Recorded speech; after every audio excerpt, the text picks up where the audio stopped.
Hello, everyone. Good morning to everyone in Indiana, or good afternoon to everyone in England, and maybe good evening to those who are elsewhere. I'll just begin by sharing my screen. Hopefully that's nice and clear. It is my pleasure to be a part of this conference, and I would like to share some of the burgeoning research that I'm kind of undertaking as part of my doctorate, which revolves around the notion of the collaborative guitar. So I'm going to try and set out a bit of an exposition today, to kind of highlight the landscape, the collaborative kind of climate that we live in, and the trends that have kind of unraveled over the last 200 years, which have laid the foundations for this thing called the collaborative guitar. So what I term the collaborative turn is really a product of an extended gestation period across the arts and sciences, starting roughly in the 1800s, where we have the kind of early romantic notion of the lone creator. This is often conflated with the idea of the genius creator, and these general philosophical shifts start from a point where it was thought that creativity basically stemmed from the person alone. It was an intrinsic or God-given gift. And over the last 200 years, we see a move away from this towards the notion of a collective, mutual, and shared agency. And this is reflected in many different kind of strands of thought. We look at developmental psychology, for example.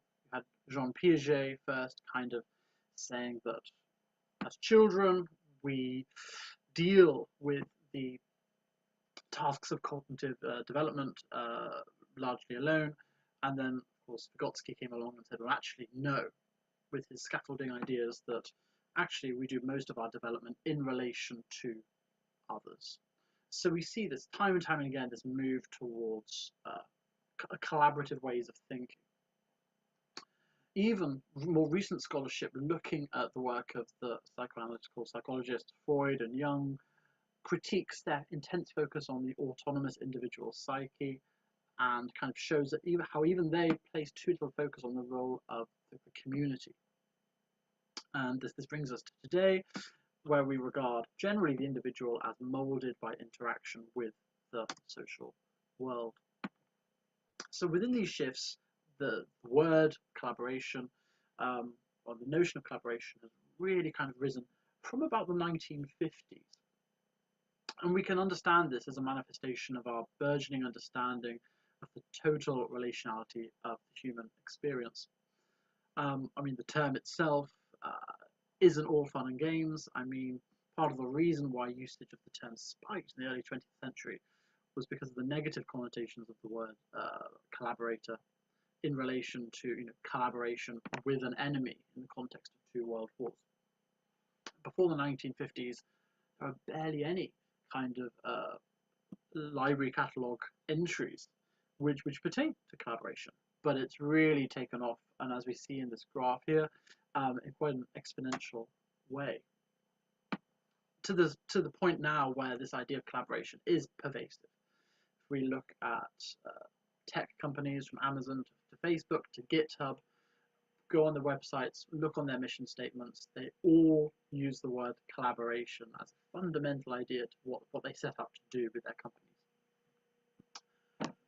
However, there's a slightly darker side to it, and Minedu Antandak has written about this and shown how this social construction of an ideology of collaboration, which promotes, among other things, the view that collaborating is always better than not collaborating, and should be encouraged continuously. Maybe we should be wary about this. There's something that's starting to become slightly authoritarian in the way that this is kind of preached.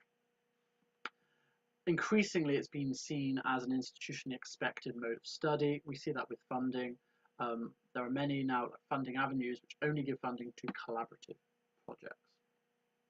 And kind of like the totalitarian essence of this approach strikes some scholars as a cause for concern, especially when one considers that the burgeoning trends and practices which kind of manifest first in the university, pervade into wider society within 5 to 10 years. And so we should be careful about this term and maybe thinking about everything in terms of collaboration. How would we be best going to define this term? Well, scholars such as Zolman have reconciled that although collaboration always comes with a cost, the extent to which a specific collaboration is harmful or helpful depends on how these costs and benefits are weighed.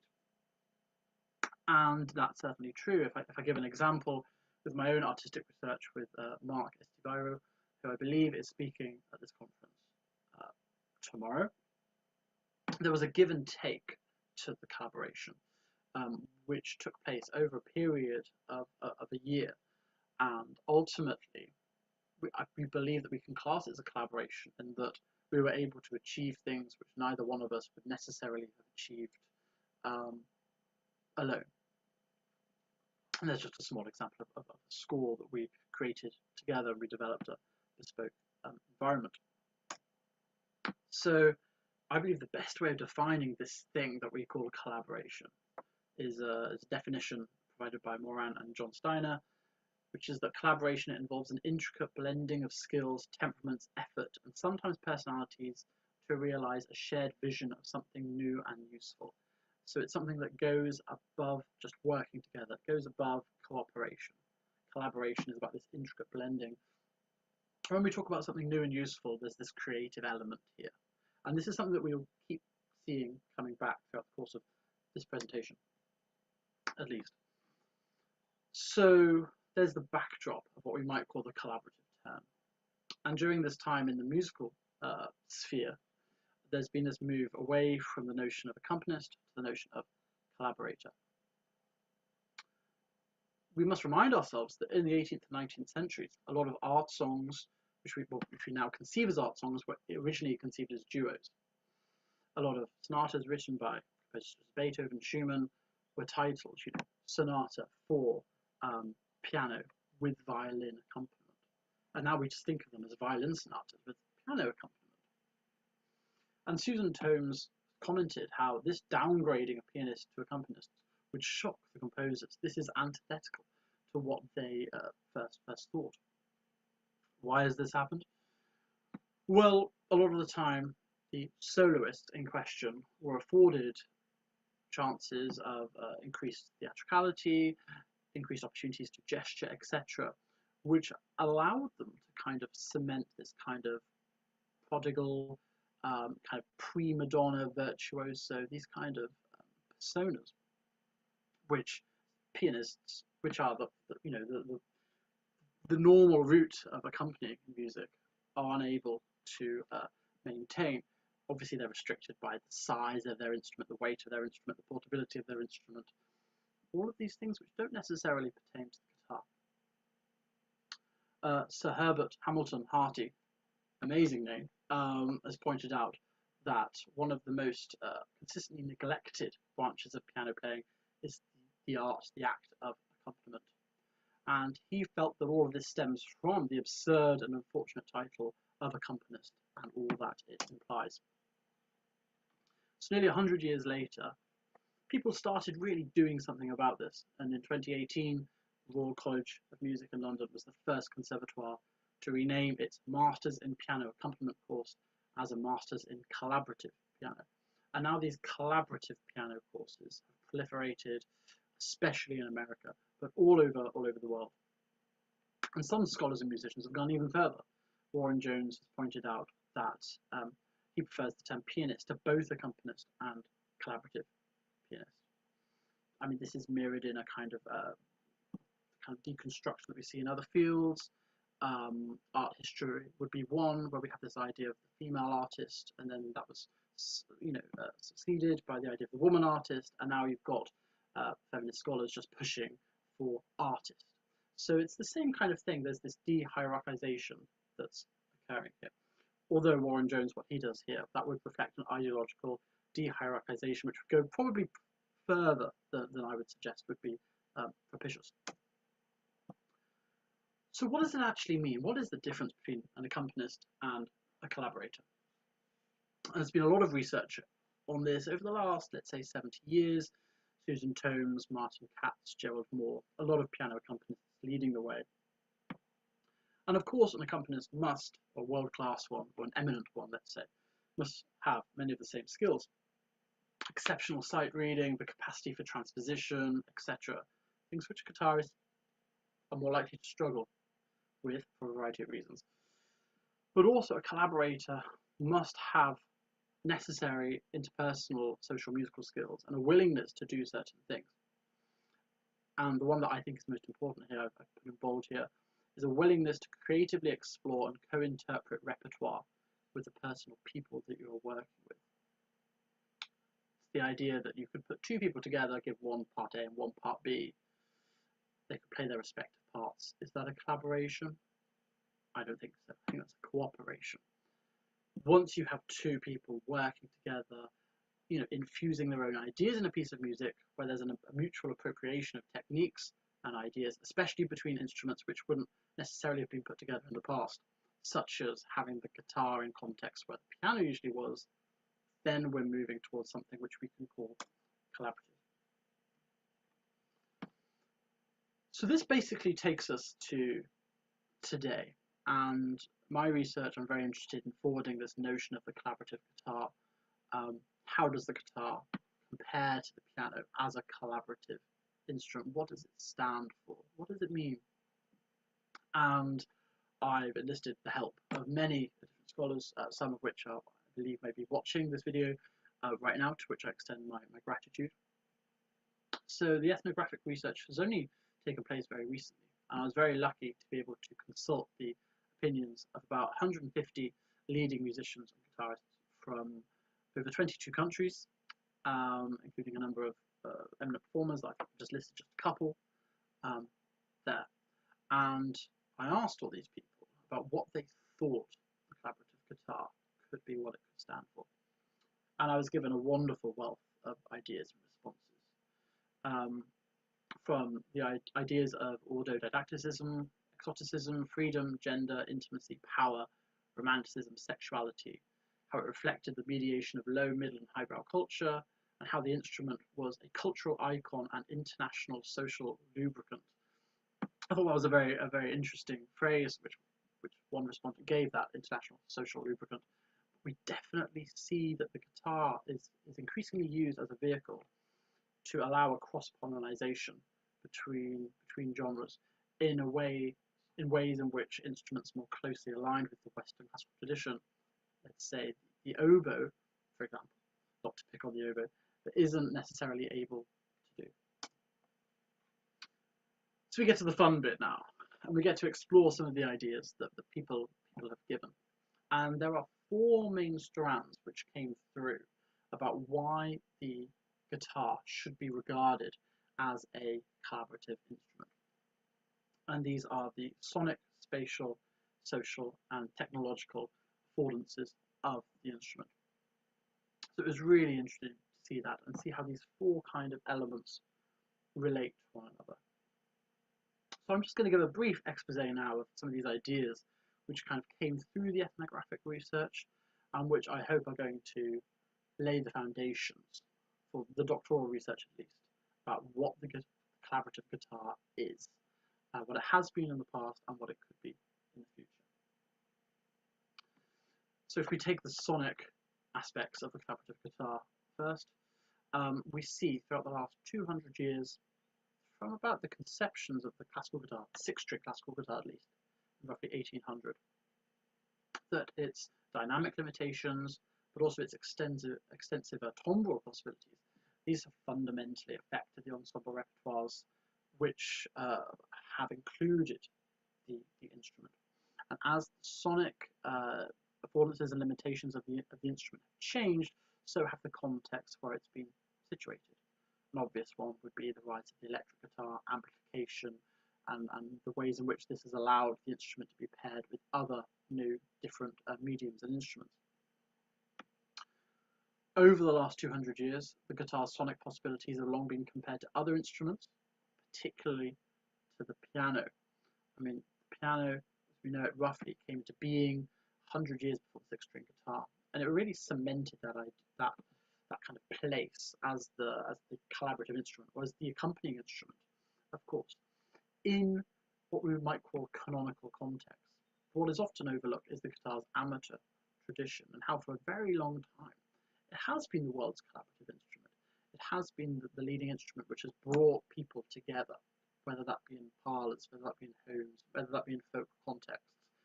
And then through the 20th century, we gradually see it coming onto this concert stage and kind of entering these new territories. We saw with the rise of the electric guitar, this has motivated this proliferation of sonic developments between acoustic and electric performance. There's a cross-pollination here. And an interesting perspective here from Graham Wade, in that in collaborative performance context as well as solo, the voice of the guitar becomes ever louder through its amplification, its different uses, but also its simple directness appeals immensely in the somewhat dehumanized context of industrial society. So that on the one hand, it's at the vanguard of collaborative performance, especially in kind of like electronic rock, etc. context. But also, and this came through in the ethnographic research, it stands for something much smaller, much more homely, much more ancient. This real idea of bringing people together, of community and collaboration. So the guitar as a vehicle transcends the whole spectrum of what collaboration could be. So the sonic blueprint of the instrument and the way that's changed has also changed the way the guitar has been used spatially. Many people pointed out through the ethnographic research about the guitar's shape and size, making it easily portable. Some are looking now beyond that at how its portability is also useful in the moment. Compared to the piano, which we heard earlier, which was a large instrument, could not be moved, would not afford kind of easy communication between players, that doesn't exist for the guitar. We see that in rock band context, where the guitarist will traverse the stage. And this is slowly infiltrating what we see in the classical sphere. So the omnidirectionality afforded to a performer enables innovative approaches to interaction, choreography, communication, and gesture. Many of these things have been completely unexplored, but also unexploited in performance context. A lot of classical guitar scholarship, a lot of performance practices at least, remain as tacit knowledge. And I'm pleased to see that there are moves to kind of codify this knowledge now, to be both of help to researchers and practitioners. So then we see the social aspects of the collaborative guitar, which again kind of grow out of the sonic and spatial aspects. And we see that the guitar has always had rich connotations, and this came out through the research as well, especially compared to other instruments.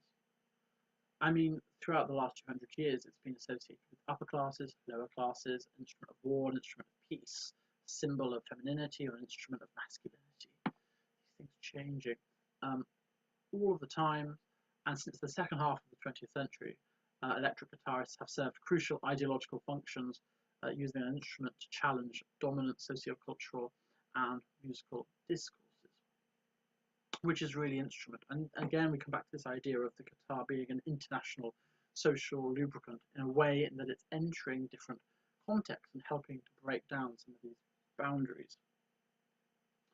These boundaries between what we might call the Apollonian restraint of the classical guitar and the Dionysian frenzy of the electric guitar become increasingly blurred. And as a next step in this research, I'm interested in looking at Vygotsky and the zones of proximal development to actually show in real terms just how this instrument really does facilitate the exchange of musical ideas and techniques in collaborative context, perhaps more than any other instrument. And then finally we come to the technological aspects of the collaborative guitar, and there is a really rich tradition of ancillary, we might say, mediums and materials being coupled with the guitar. even if we take something that's seemingly extremely mundane, like left leg supports used by players, straight away we see here there's a whole list, a whole plethora of you know utensils, technologies that are used, and these actually serve very pivotal roles in allowing a performer to act collaboratively, as they're on the omnidirectionality that they afford allows performers to act creatively and exchange ideas in the moment in ways which are far more easier than, let's say, other instruments, such as a large grand piano. But still, questions remain in this area. So, I mean, approaches to amplifying our instrument are ever improving, but approaches to highlighting or hiding the role of technology is an unexplored area. Some people like to celebrate this, and this manifests in very obvious ways when you see a stage covered with, preamps, amps, and leads and jacks and coding machines and whatever. But some people try and hide this and try and maintain this idea of a guitar being a very kind of ancient communal instrument. So there's an interesting dissonance here.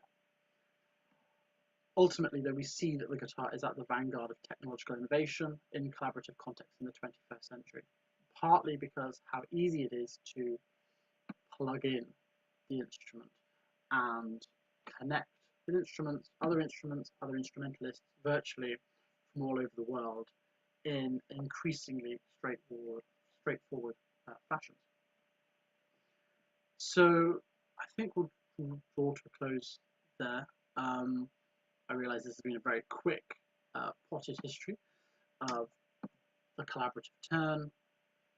More generally in society, it moves from accompanist to musical collaborator within the music sphere, the rise of the collaborative piano, and then what I'm already seeing is the rise of the collaborative guitar, although it hasn't been called that yet, in response to all of these trends. So if anyone has any ideas, disagreements even, about what collaborative guitar is and what it might be, I would absolutely love to hear them. So thank you very much.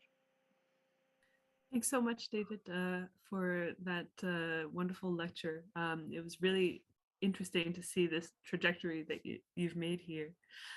First thing I'm going to say is to people watching online or in the Zoom room, if you're online to ask questions, you just have to put them in the chat function. And if you want to ask questions here in the Zoom room, just unmute your mic or video and you can ask directly. So the first question I had was something you actually said at the end of your lecture about the sort of dual nature of the guitar as both an innovator of in the technological world, but also an instrument that conjures up a sense of ancientness or and it reminded me of what Steve Goss had talked about in a previous lecture about the constructed romantic history of the guitar. How much of this ancientness or this contrast between the guitar's dual roles is about what we tell ourselves about the guitar versus what it actually is? Yeah, great question. I was struck by just the rich associations or connotations which people came up with. I mean, a few of them kind of relatively obvious to me because I hear them all the time, but a lot of them I could never have imagined. I guess your question is partly a way of, I mean, the instrument's going to mean different things to different people, but there were a few ideas which came through repeatedly. And this idea of freedom, that was one word which came up so from guitarists, so many different backgrounds and contexts, and I was really struck by that. And I guess that's what we're seeing now, is that the guitar does stand for so many different things in so many different contexts. And people were using the word freedom to show that, and I thought that was really interesting. It was the idea that the guitar can be used in creative ways. There seems to be increasingly fewer set ways of performing on a guitar. I think Steve in some of his lectures has pointed out that there are a few seminal recordings, and these kind of instill kind of like an idea of a performance practice of a piece, and you might see these continuing through generations of guitarists performing things the same way. Maybe that is true to some extent, but I think increasingly that isn't the case, partly because in a very practical sense, guitarists are increasingly trying to stand out both artistically and make livings by being entrepreneurial in their artistic practice, and so they're looking to do interesting things. We see Sean Shibe in a recent album, Soft Loud, and that's very much what he's doing there, is showing the two sides of this instrument and showing how these two sides can, and obviously it's a solo album, but he's showing how they can coexist, and they're both equally valid as we push through the 21st century. Oh, thank you so much. So Thatcher Harrison is here in the Zoom room, and I believe he has a question. Go ahead, Thatcher. Thank you very much, and thank you, Mr. Cotter, for such a wonderful presentation. I 100% concur that it would be phenomenally useful to explore the collaborative guitar as a field. In my own experience, I've been able to work as a collaborative guitarist both in classical chamber settings and also within jazz, blues, rock, popular music, 21st century music. So I agree that it's a very versatile instrument. Using the example that you gave of collaborative piano as precedent for possibly establishing a collaborative guitar degree program, because as I said, if I were establishing a collaborative guitar program, if I could have it in a perfect world, I would want it to consist of classical music, jazz music, popular music, many different genres, but using a more classical degree program as precedent with collaborative piano, it appears to me that one of the principal reasons why there probably hasn't been a collaborative guitar department that I know of, at least, is that the existing repertoire in chamber music for guitar and other instruments is comparatively low compared to that of, say, the piano. So my question to you is this: which do you think would be more likely? Do you think that if some school or schools were willing to go out on a limb and start a collaborative guitar program, that this in turn would beget more repertoire for collaborative guitar? Or do you think that if composers were to take the initiative to write music for guitar and other instruments, that in turn would be likely to create a collaborative guitar program? Thank you so much for your lecture. Yeah, wow, that's a great question. I'm probably going to forget some of the things you've just picked up on there, because that was a lot of interesting insights. The point you raised firstly about using the collaborative piano as precedent, that's really interesting. Because I'm sure some people would think that's the right thing to do, base collaborative guitar on that, and some people would think, actually no, we need to base this instrument on its own merits. I think it's a bit of both in these cases, because as we see all the way through the 1800s, the Gillianiad, that publication in the 1830s, had a seminal essay in there which was on the comparative affordances between the pianoforte and the guitar, and that really shows how these two instruments were kind of being used against one another. I mean, Saw was known as the Beethoven of the guitar, Beethoven was known as the Saw of the piano, whatever, and we see this pervading instrumental techniques, etc. So I would say if departments go out on a limb and move towards this kind of mode of the collaborative guitar, it would have to primarily look at the guitar's own history, but also look to the piano. I think it is still wise to be able to compare the two. You mentioned that maybe there is a lack of collaborative guitar music, which may need to be remedied. Yes and no. Yes and no. If we think about purely canonical Western classical tradition stuff, yes. But actually, in the 19th century, the number of published collaborative pieces, i.e. for guitar and voice and whatever, especially in amateur context, is huge. It is huge. We're talking tens, hundreds of thousands of pieces. There's a wealth there. The quality issue, if we're going to use that word, that's prone to questioning. I mean, we look at the composer Bortolazzi.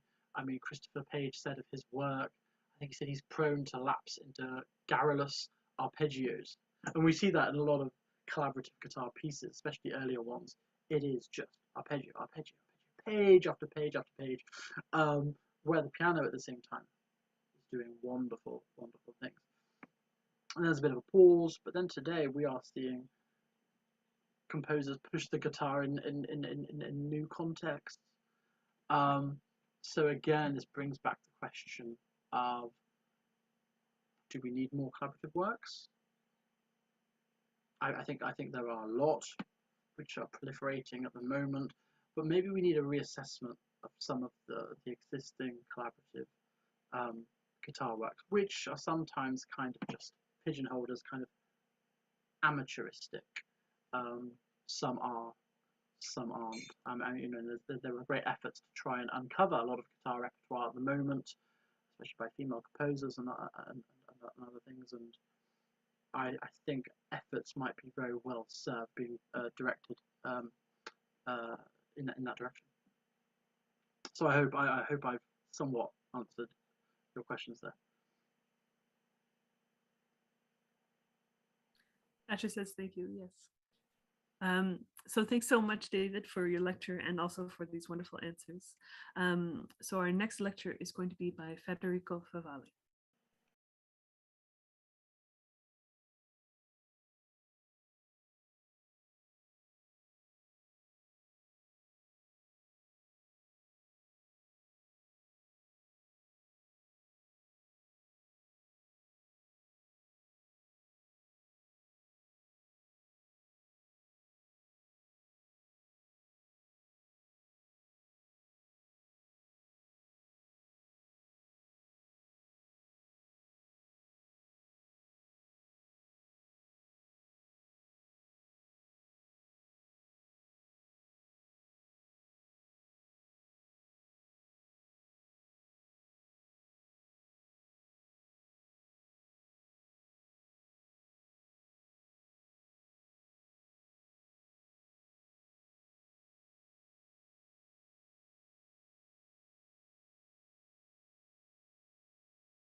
Okay, thank you. Good morning, everyone. I'm Federico Favalli, and I'm an Italian composer.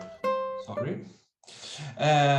Okay, today I will talk about my piece for acting guitarist, which is titled Quadriflus.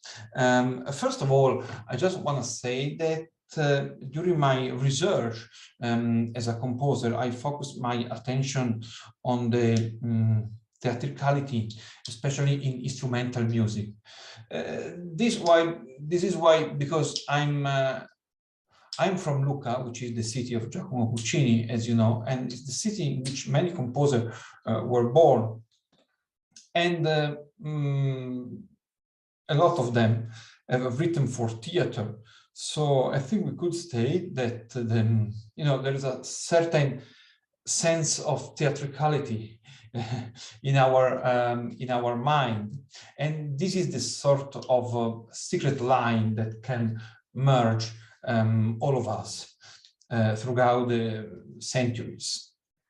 So Puccini is just the most famous one, of course, but there are much more, like Catalani and Gaetano Luporini, just to name a few. And in the last position, you can find also myself. I wrote a chamber opera years ago that has been premiered here. But one of my point of research as a composer is the forms of theater, I would say, in instrumental music. And this piece is one part of this research. Of course, I'm not the only one working in this field, sorry. For example, for me, if I can say, one seminal figure has been the figure of Giorgio Aperghis, which with his music really opened new ways and new territories in this research. Now, for several years, I tried to carry on this research from a very personal point of view. And this path is still going on. I mean, I'm still writing music following this path. And of course, I'm writing pieces not just for guitar, but also for other instruments. So one of the characteristics of my piece is to be written for acting guitarist, not for just a guitarist. So as you can assume, the guitarist plays in ordinary ways, but there are also many other things he's asked to do. And this is the explanation also of the title, no? Quadriflus can be translated as flux in 4 directions, basically. And these 4 directions are the things that I asked to the guitarist. So the first one is to play in an ordinary way, let's say, ordinary way. The second one is to act, really, literally act, and I will show you an example in a minute. And the third one is also to use the voice. The fourth one is to use the guitar in a non-conventional way, for example, as a percussive instrument, literally as a sort of snare drum. All right, and this is this will be the end of my piece. Now, I don't want to talk too much in an abstract way, in abstract sense, so I will show you the score, and I can say something directly looking at the score, at my piece. And then I had the chance to get a video recording of the piece by a friend of mine, which is a guitarist, a Chinese guitarist based in Finland. So she made the video, and I'm honored to share this video in such a great occasion. So at the very, so this is the notes at the very beginning of the piece. The notes in itself are not so new. I mean, in other words, are things that you can find in many pieces. But my research has been focused on how to use, let's say, common practice and common technique in a personal way in my piece. So at the very beginning, as you can see here, sorry. Okay, the player enters and sits looking at the guitar on the stage, and he or she does several other actions. So the fact itself to enter on stage is in itself the beginning of the piece. So the beginning is not the beginning of the sound, but the beginning of the gesture, of the of the presence of the guitarist on the stage. Now, I forgot to say a very important thing, and it's an idea that I like to share, and I like to listen to your comments and questions and critiques at the end. Developing this research in these years, I'm aware now that maybe the best definition of such a type of player is not guitarist, nor acting guitarist, but a performer. In a wider sense, in the most general sense, because I asked to the performer to act, to sing, to play. I like to see him as literally as a performer, like the guitarist. Maybe guitarist can be seen as less than the figure that he or she has to be to perform a piece. So before starting the sound, the performer enters on the stage and starts to do several actions, and you will see in a minute in the video. Then he or she starts to play, to perform, but ordinary sound on the guitar is mixed to the sound of the voice. And these three lines represent the three registers of the voice. I mean, the highest one, the medium one, and the lowest one. So this difference as a sound, as a color, I could say, if I do oh or oh or oh, okay, no, I'm not a singer, forgive me my terrible performance. But anyway, and just to show how this mix of voice and sound can create, I would say, a sort of tension. And I think that it gives an energy to this piece in particular. And I research a lot on this point to see how much voice I could put in, how much voice I could use, and up to what extent was not too much, you know what I mean. Then this tension is stopped, by several actions that the performer does. For example, here at the very beginning of the page, the performer plays without the guitar, no? So just the movement of the hands without producing any sound. And this effect, I think, it produces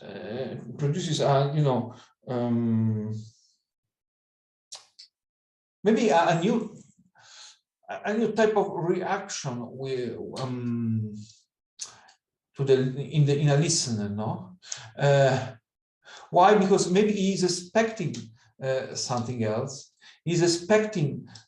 He doesn't expect such a type of parts in the piece. So the ways to deal with such a type of performance is part themselves of my research. So okay, there are areas in the piece where there is more interaction between sounds and the voices, and at the very end, as you can see here, the performer lays the guitar down and uses like a you know, like an ancient instrument, just empty strings with the voice, and then as a snare drum, as I said before. And of course, as it happened at the very beginning, the very end of the piece is not the end of the sound, but the fact that the performer looks at the guitar. He or she gazes at the guitar, no? So even in this fact, there is a certain intensity, I would say. There is a strength coming from the gesture itself, from the act itself, to looking at the guitar. I'm very interested in studying and developing all these types of, you know, of ways to deal with the instrument. So my research is not only focused on the, for example, extended techniques or something like this, but also on the world around the instrument at the moment of the performance, or before the performance and after the performance. You know what I mean? Okay, so I don't want to talk too much. Don't want to bother you. So I hope you can see the screen now. So the performance is about 6 minutes, and I think we can enjoy together.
Okay, I hope you enjoyed.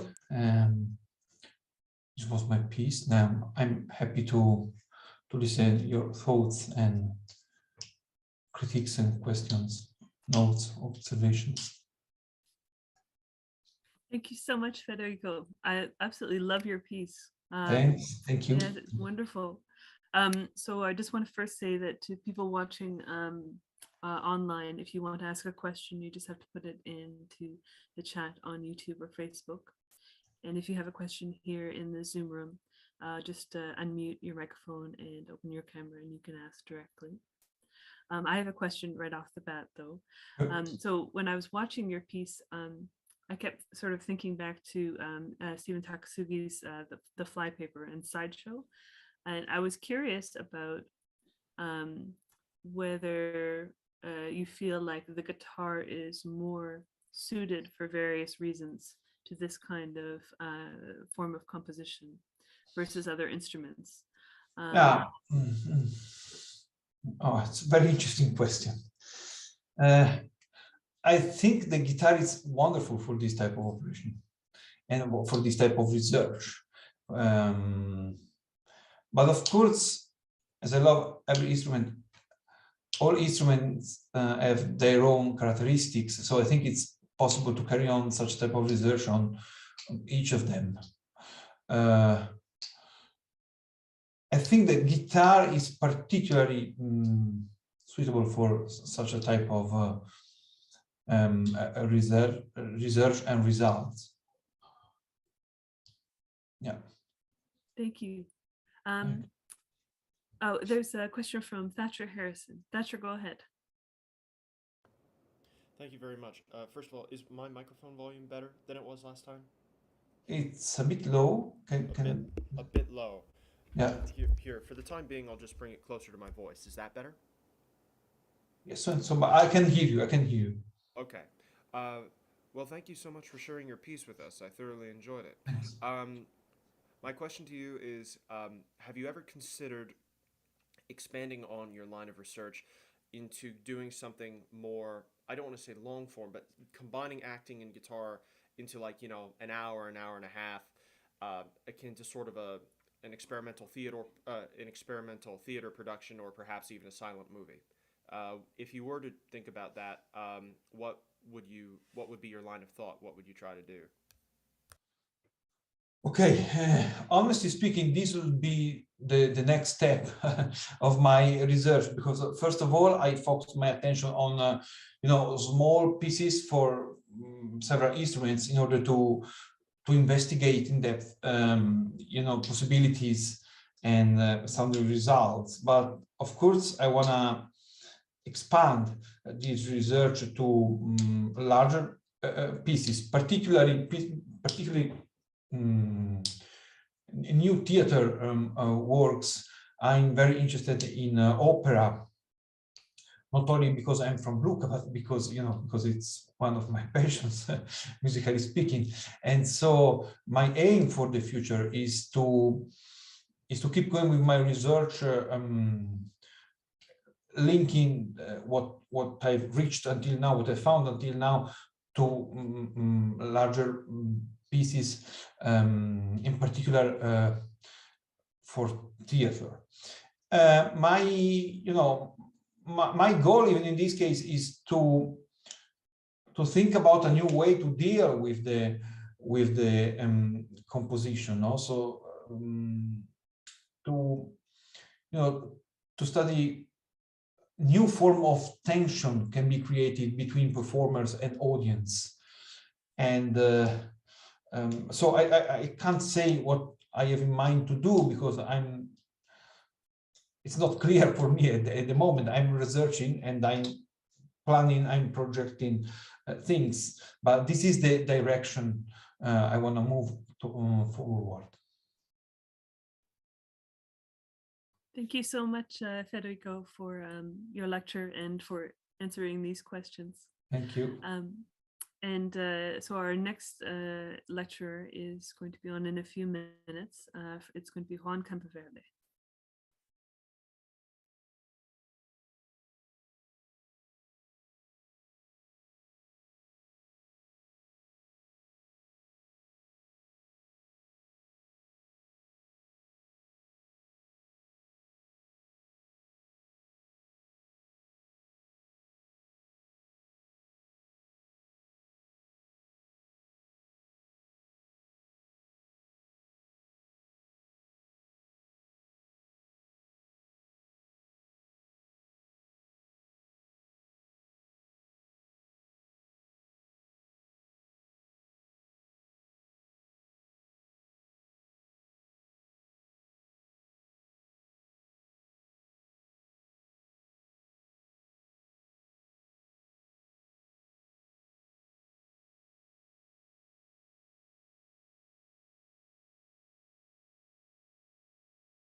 Good morning.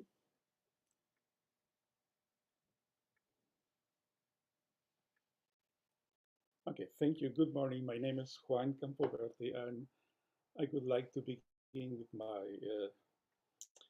thankfulness for giving an opening this opportunity to share our ideas about composing for guitar. What I would like to do in this presentation is to approach my composing for guitar from three interrelated perspectives. The first one is the exploration of alternative tuning systems. The second one, the exploration of performance techniques and the way of notating them. And the third one is through the exploration of formal designs that incorporate the previous aspects. And I would like to do that through an approach to four works that include amplified classical guitar, and fixed media, and briefly amplified classical guitar and ensemble. I will embrace a descriptive approach mostly. And I would like to clarify from the beginning that my perspective on composing for guitar comes from two main sources, mainly. The first one is my response to the prevailing situation of notated music for guitar in the academic life in Ecuador, and I am speaking about the late 90s when I was studying there. And the sensation, the feeling, the idea that romantic repertoire defined the ways how we were taught to approach composing for the instrument. The second aspect comes from the implicit expressive limitations that such an approach was projecting, and has to deal with how is it that this romantic approach to thinking about guitar in Ecuador, and I would dare to say in Latin America, was shaping our subjectivity. I hope that what comes next will clarify what I'm trying to express with these two ideas. I would like to begin with the first work that I composed for solo amplified guitar, which is called Topographies. The premise of this piece was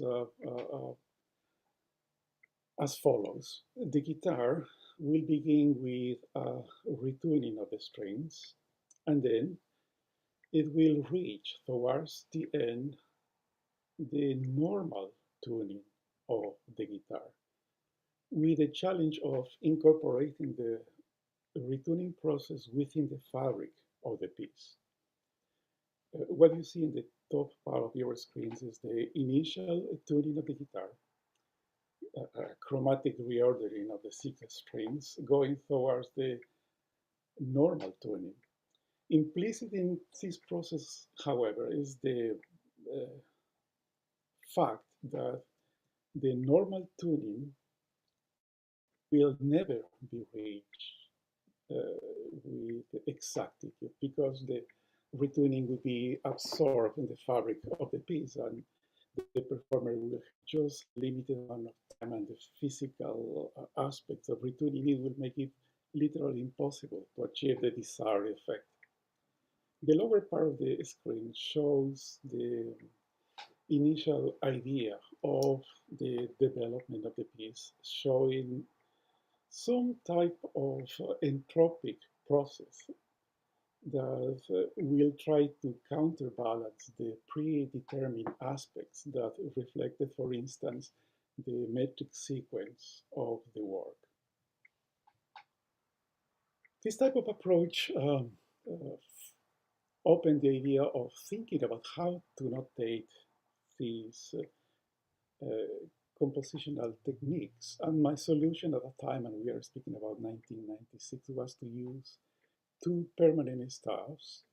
The upper one, where we would have most of the actions performed by both hands, as if nothing else is happening in the technique used. And the lower one devoted mostly to actions of the left hand.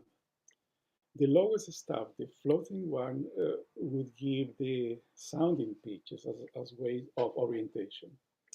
A convention that I embraced from the very beginning was that the notation would be as if the strings of the instrument remain the same. The sound would be changing, but I thought this approach would facilitate the reading of the piece. What we are seeing now is the very final section of the piece where the action has moved from more traditional performing techniques to more explorative ones. The paradox being that at this stage, the tuning of the guitar in theory would have reached its normal original status. We're going to listen now a little bit of the beginning and the end of the piece.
The next piece, about 10 years later, um, was in a sense a deepening of the areas of interest that the first piece brought to the fore. Here the tuning from the very beginning, made use of microtones, and the general entropic tendency, that of going towards a state of frequency deviation, was more explicit. And I made use of some operations that would apply to the metric cycling of structures in the piece. The notation likewise became more specific, and I added a third staff. What you have in the screen is the opening of Muna 2, the piece that we are going to approach now. The upper staff is used for the notation of the guitar as it's normally used, right-hand actions, left-hand actions. The lowest one is used for tapping or hammering techniques. The system with the lower staffs work for the left hand, the upper stems work for the right hand, and the middle staff works for the plucking of the section of the string between the touch of the left finger and the tuning system of the guitar. That is to say, the segment of the string that is not amplified by the body of the instrument. This piece also incorporated fixed media.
And finally, I would like to share with you the incorporation of this way of thinking about composing for guitar within the context of ensemble music. This piece, written a couple of years ago, was based in the formal in a formal approach based on extrapolation from a previous work, and made use of scordatura and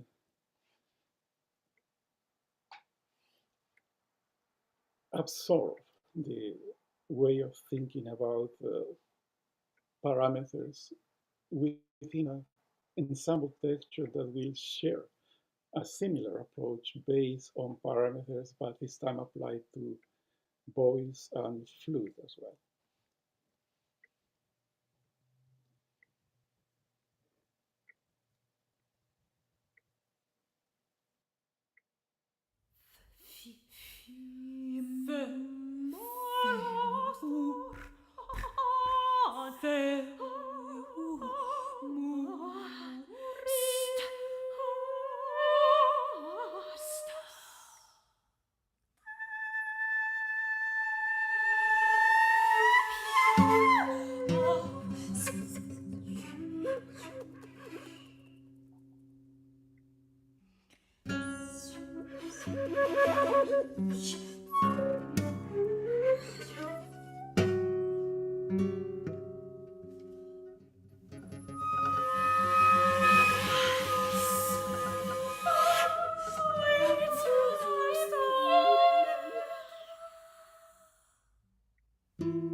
I hope that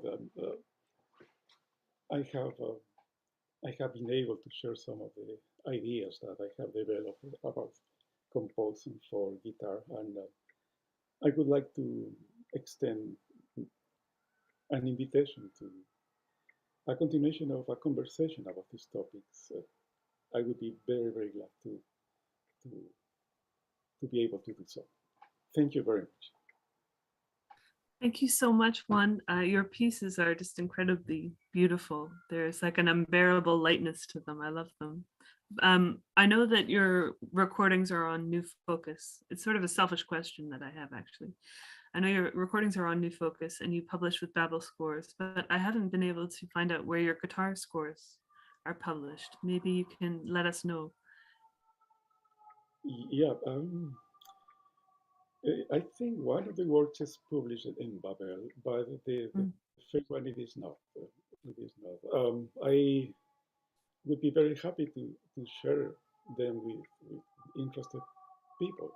That would make me very happy indeed. So if people want to get in touch with you, how would they do that? Just by your website or email? Yes, I think that would be the most direct way. And usually I'm fairly good at answering emails, yes, and messages. So I also want to say that if you are watching online and you have questions for Juan, just put them in the chat and we will relay them. And if there are questions in the Zoom room, just simply unmute your microphone and camera and you can ask directly.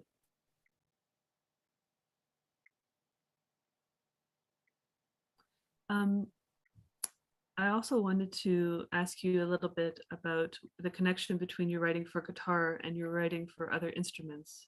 Do you see a connection between the two of them, or do you keep them very separate?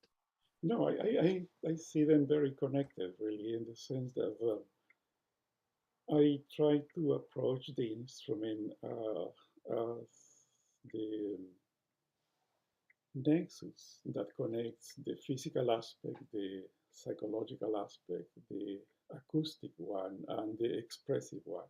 And I try to explore these connections through the separation of activities, left hand, right hand, mouth, breath.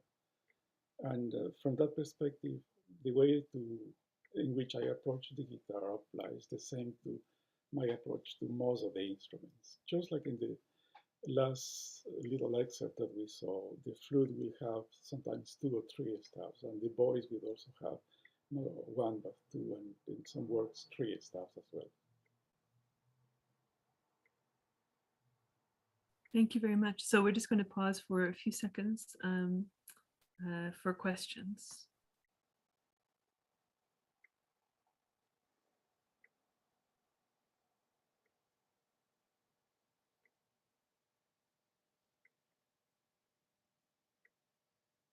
Thank you so much, Juan. What a wonderful presentation. And again, I love your music. It's beautiful.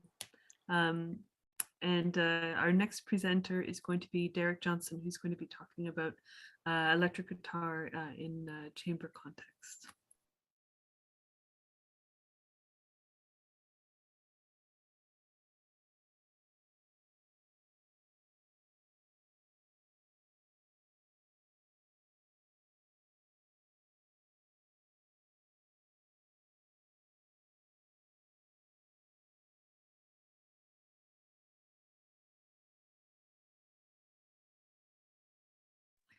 Yes.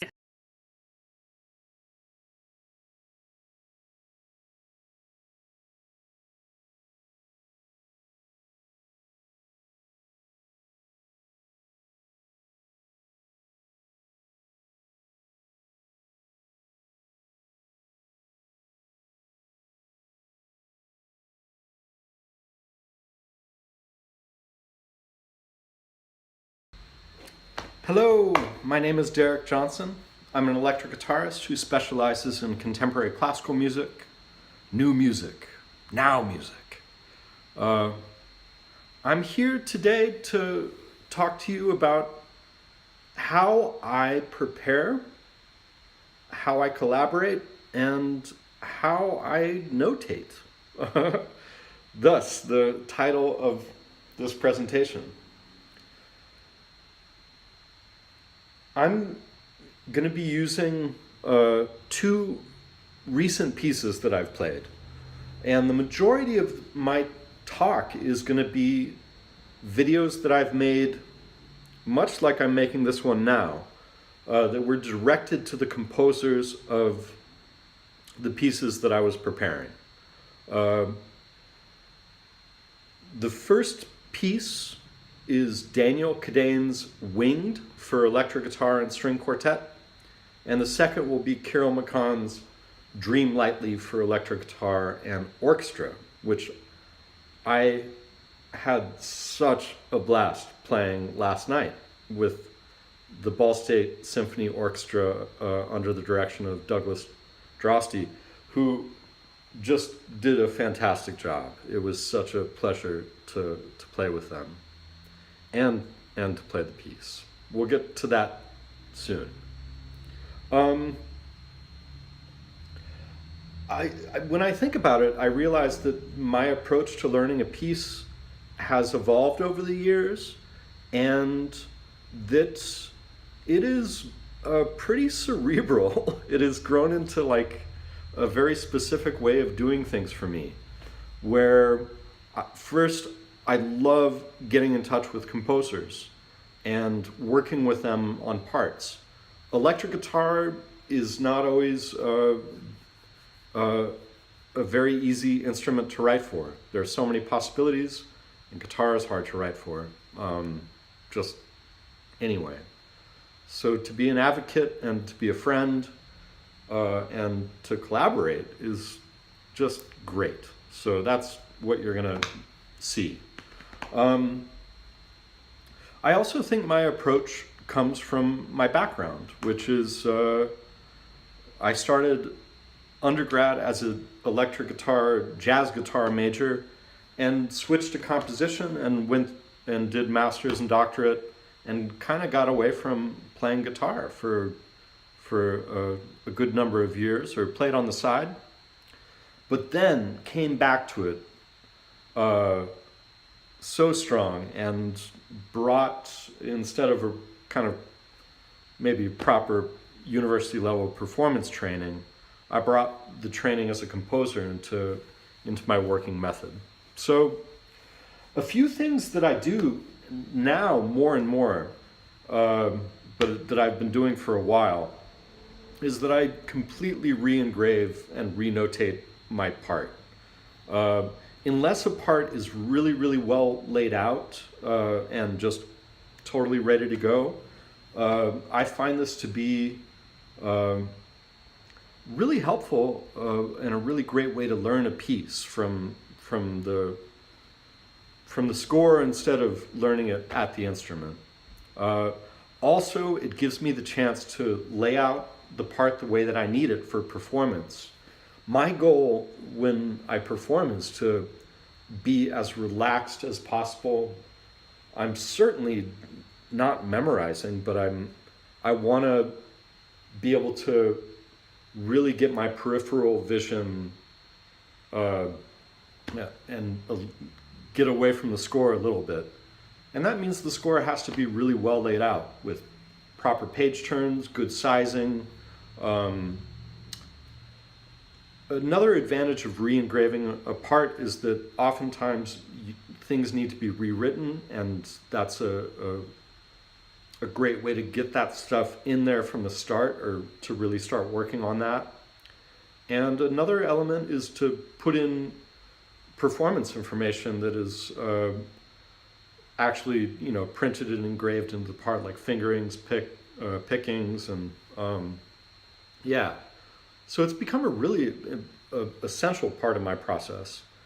Another important part of my process is making a really great practice track. If it's a commercially recorded piece, usually I can make one out of the commercial recording. If it's a new piece, it's always good to get the MIDI or the notation file, and I love making click tracks that have really a nice representation of the other instruments in the piece, so that I can get to know the piece really, really well before first rehearsal.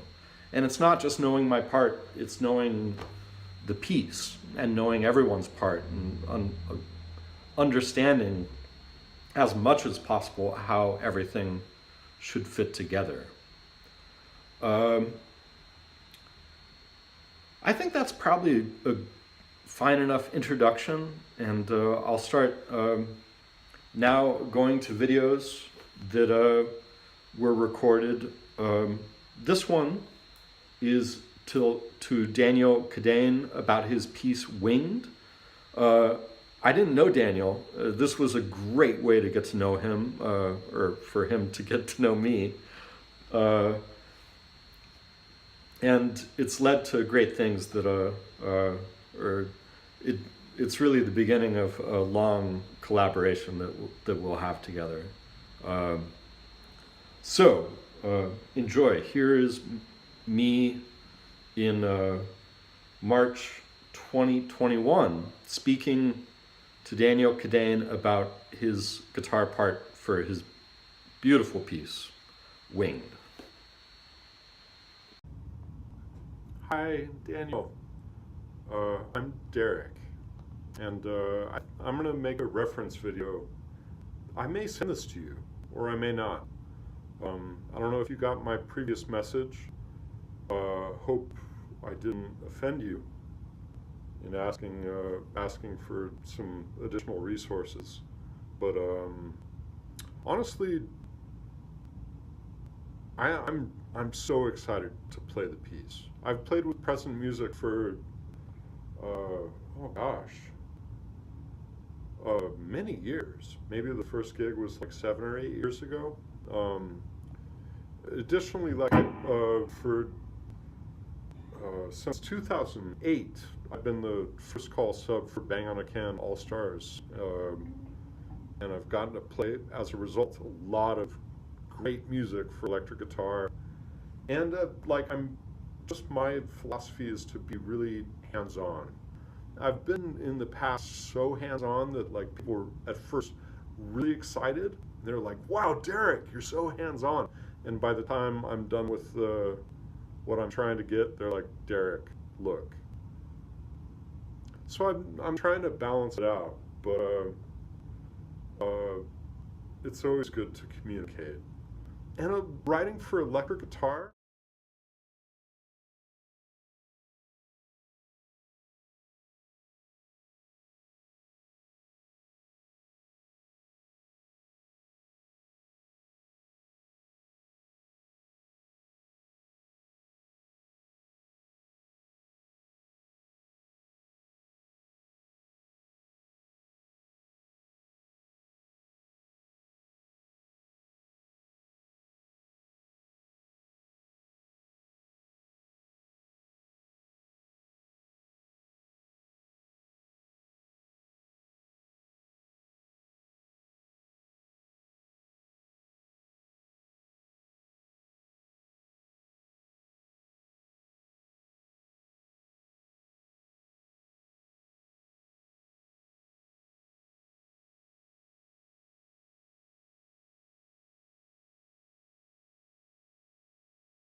I'm Derek, and I'm going to make a reference video. I may send this to you, or I may not. I don't know if you got my previous message. Hope I didn't offend you in asking for some additional resources. But honestly, I'm so excited to play the piece. I've played with present music for many years. Maybe the first gig was like 7 or 8 years ago. Additionally, since 2008, I've been the first call sub for Bang on a Can All Stars, and I've gotten to play, as a result, a lot of great music for electric guitar. And my philosophy is to be really hands-on. I've been in the past so hands-on that like people were at first really excited. They're like, "Wow, Derek, you're so hands-on." And by the time I'm done with what I'm trying to get, they're like, "Derek, look." So I'm trying to balance it out, but it's always good to communicate. And writing for electric guitar, writing for a guitar is a nightmare. But writing for electric guitar is kind of like that nightmare, but in a different way. So I always want to be really interactive and advance the cause. Make sure that everybody who's involved in the pursuit is trying to do better. This is a great piece. I love it. There are a lot of things in the notation of the part, and in note spelling, in the way that it's cast off, in the way that it's laid out, that make me very, very unhappy. And these are things that I would like to fix. So if you are willing and able to share a notation file, I use Finale and Dorico. If you're in Sibelius, you can export an XML. But I would definitely request this, because having, say at measure 56 and 57, having a layout with 2 measures per system, which works great, and then a 3-system block where there's 1 measure per system in a very, very challenging passage, and then 2 measures per system at the end of the page, it's completely illogical. During this passage specifically, I'm just going to vent and get all my kind of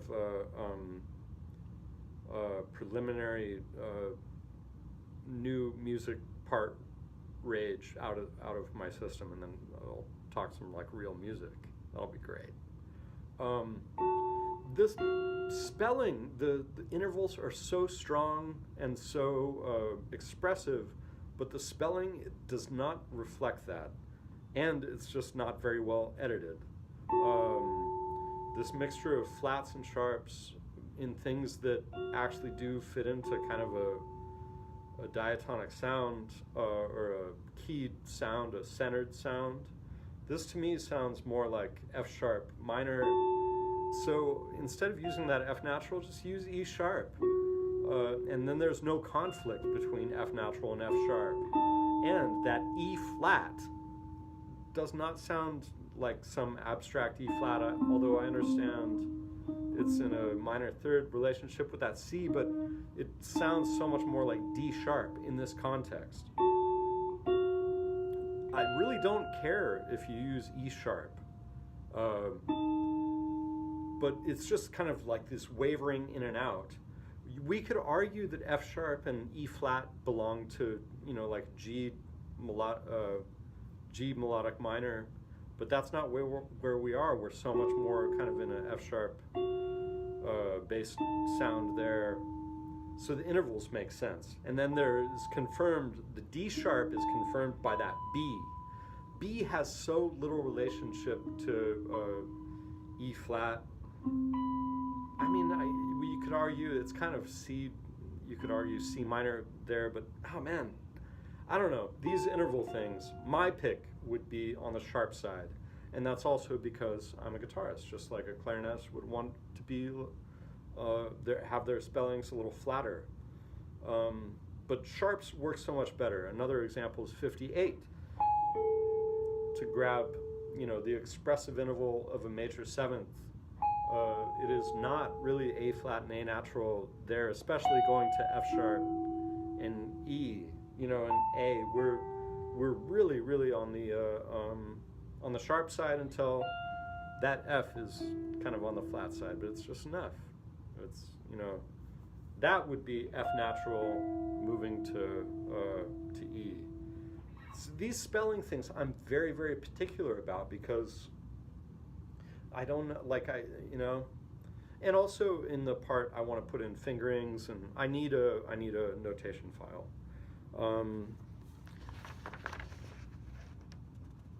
The spelling at 128, where you have all these triads, and most of them are actual conventional triads, but not spelled like triads. It's just a nightmare. I don't really care if it's, E flat minor spelled correctly, E flat, B flat, G flat, followed by F sharp minor. That's fine, even though there's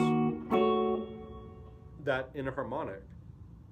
But to have them spelled inconsistently is just a real nightmare. And then there's also the issue of there needs to be accidentals on all the voices. You can't assume that accidentals carry over from finger to finger, from voice to voice, because each voice is moving to a different string and a different finger, and you need to reinforce those accidentals. Sorry, I'm being like a real school marm here. But this stuff is really, really important. Sorry. I see this a lot, but you wrote a chord that is not physically possible on the guitar. It happens. It happens a lot, actually. It's kind of funny. But it's so funny you don't see it so much when people write for strings. I don't know. They just have hundreds of years of advantage over the poor little guitar. But this very beautiful chord you wrote, open E, A sharp, B, F sharp, is not possible in that register. I've been watching the wonderful video that Sean made. It's a small world. I guess we ran into each other, or I was playing with Bang on a Can in Glasgow. Like, we did a thing with tons of programs. I remember it so well because it was the exact day that Meshuggah released the album Kolos. and I was really hoping the record store would have it. And I went with Vicky Chow to like try to find it, but luckily the internet leaked it, and I remember just sitting there backstage listening to it for the first time. It was so fun. And we played this like heavy glass program. I remember we played another kind of general bang on a can program of Lucas. We played like Lucas Ligeti and Tyrone Braxton and all sorts of. We played a lot of music. Yeah, it was great. Anyway, Sean was there, and yeah, I love referencing his recording, and I'm really excited to build on that and also do something that's very separate and unique from that. But anyway, let's go back to just this terrible chord that's not possible, this wonderful chord. My suggestion, and this is so much I think of guitar writing, is it's just putting stuff in a different octave and revoicing a chord so it becomes idiomatic and like a beautiful expression of the instrument instead of just something that you could play on a keyboard that's made up of 4 discrete pitches. It's not about that, it's more about the voicing, and it's a very sophisticated and elusive concept. So my suggestion of how to make your beautiful chord even more beautiful and physically possible to play is this. Let's actually take the whole thing up an octave.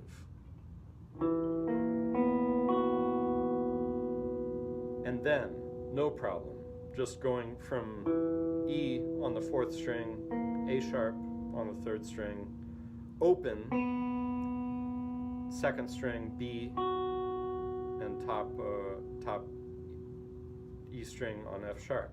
But we can have then the best of both worlds and reinforce either E and A sharp on the bottom strings or E and B. I would vote for E and A sharp, and it's kind of funny, like you think you wouldn't want to double the weird note, but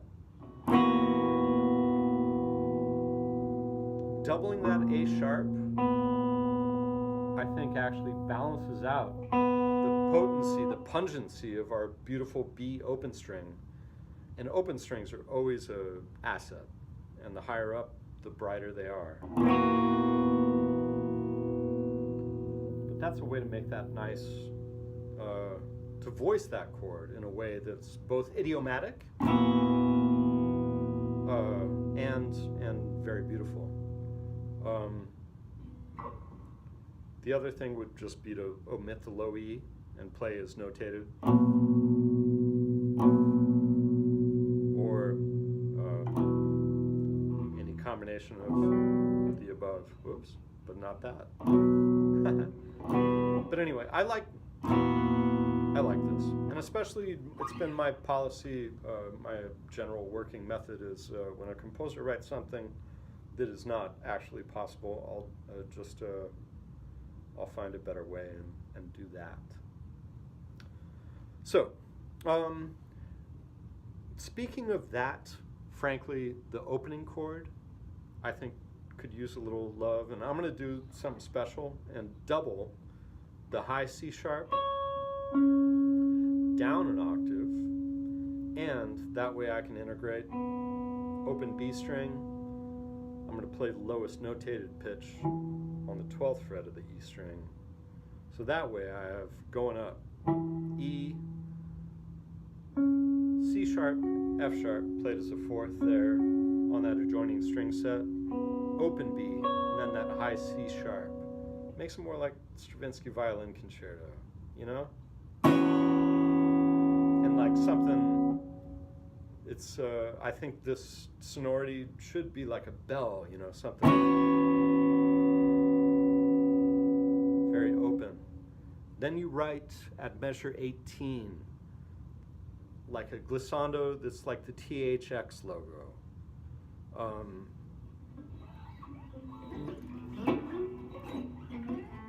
you know, here's the chord you wrote. Standard chordal sonority.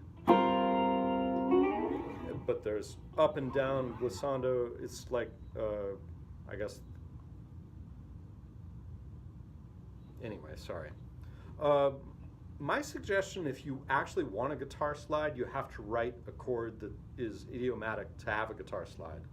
With the voicing that I'd like to use, something I would suggest is to take it all the way down, basically to take the top two voices down an octave. That way they can be on the fourth and third string. And then voice that C and G as a fifth on the upper strings. That way you can actually stay in position, but it's still limited what you can do with glissando on the guitar. No matter what, it's a measured thing, and for it to work, for it to be a glissando, you have to do it with your fingers, or it's just this. But no matter what, it's going to be measured. And the tempo doesn't really, I'm not a bowed string instrument. I'm a plucked, fretted string instrument. You know, so when there's a substantial fingering change,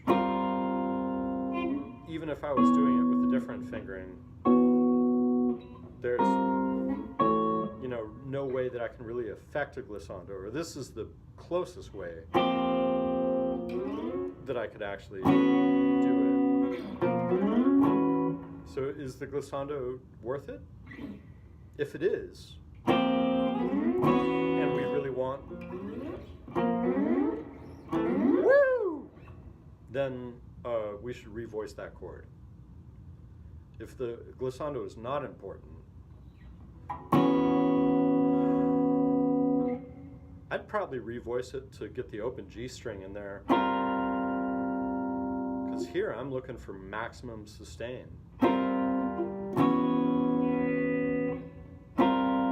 But I'm not going to get any glissando from that voicing unless I do an actual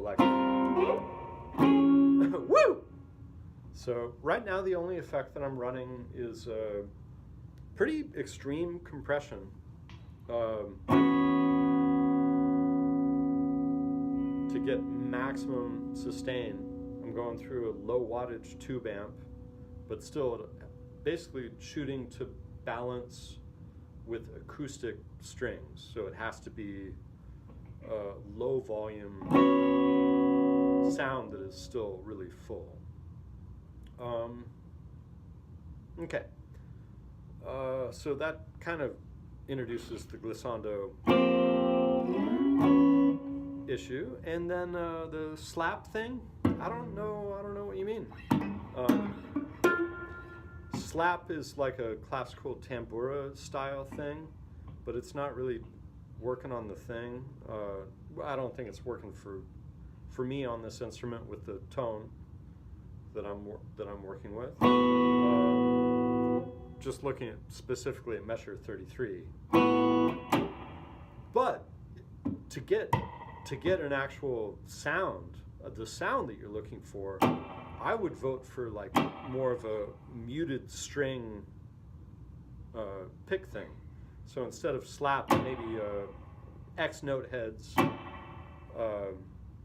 and then that would actually set up very nicely to move to that higher register.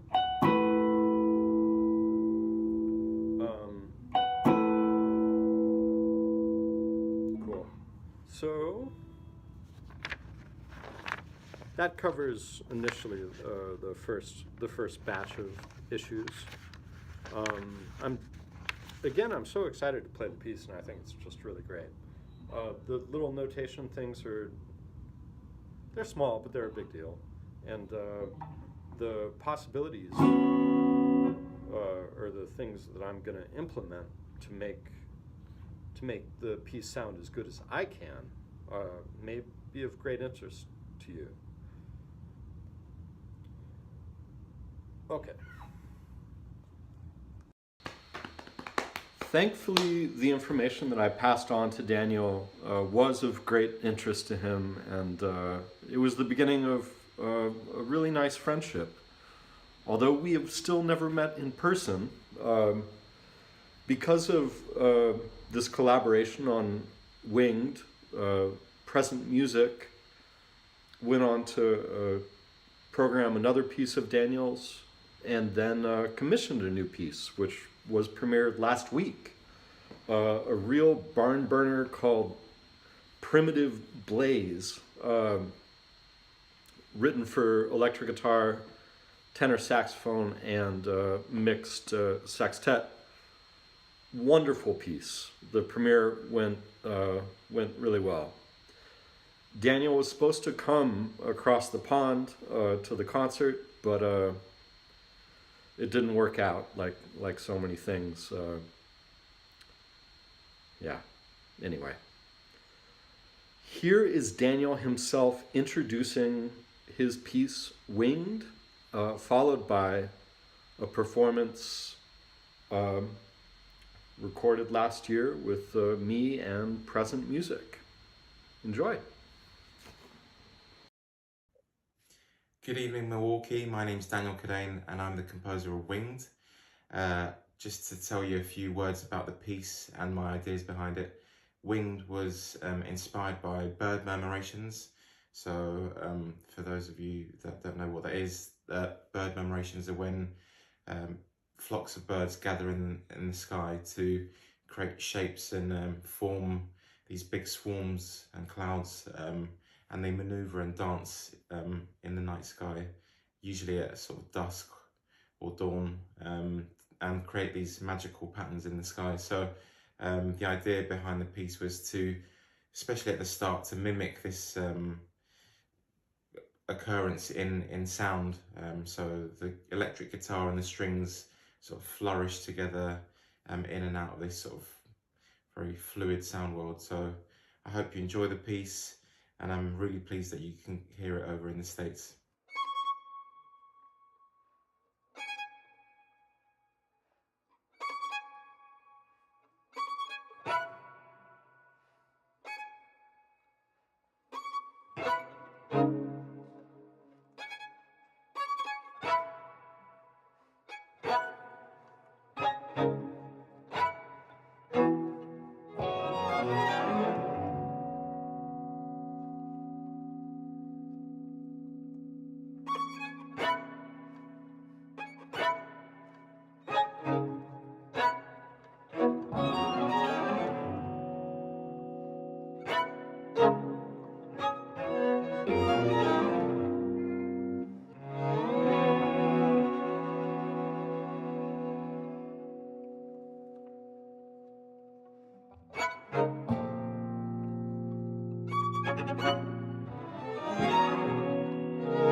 The next video I'm going to share is a video that I sent a couple weeks ago to Kirill Makan about his beautiful piece, Dream Lightly. You'll see there's some strong opinions about harmonics and how to notate them.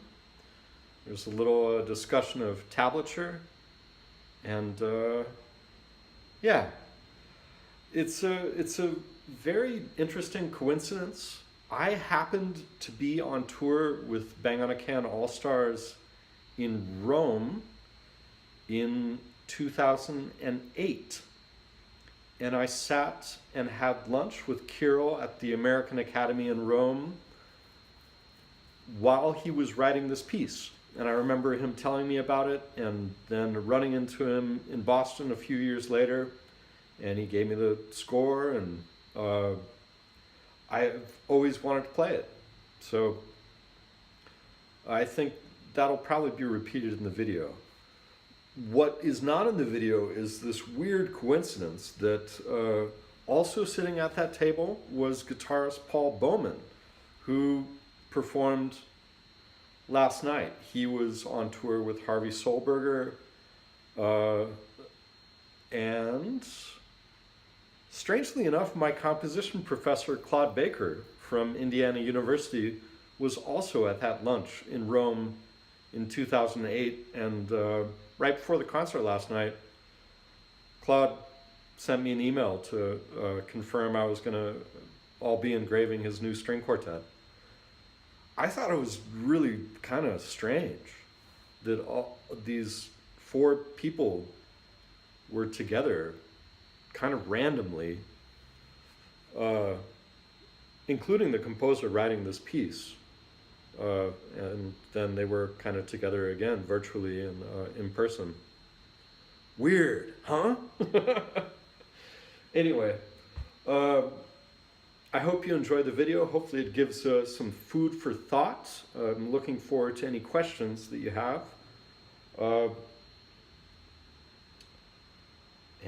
Yeah, here it is. Hey, Carol.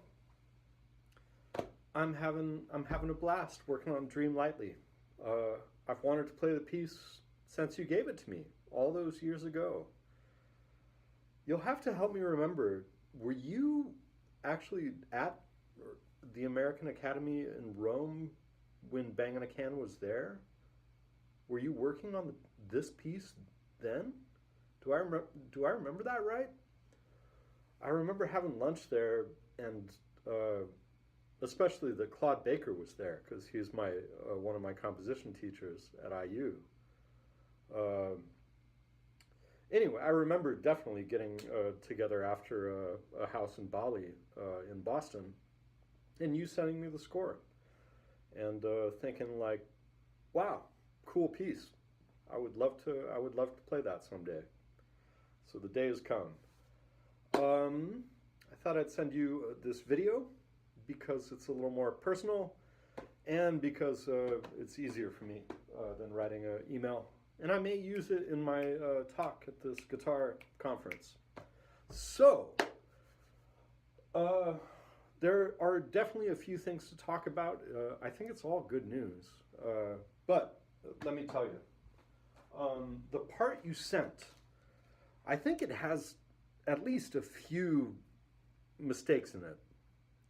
But also, I do this a lot. I usually renotate my parts because I'm really finicky with notation, and more it's actually a great way for me to learn the piece and all that. So I really, really appreciate you sending me the finale file.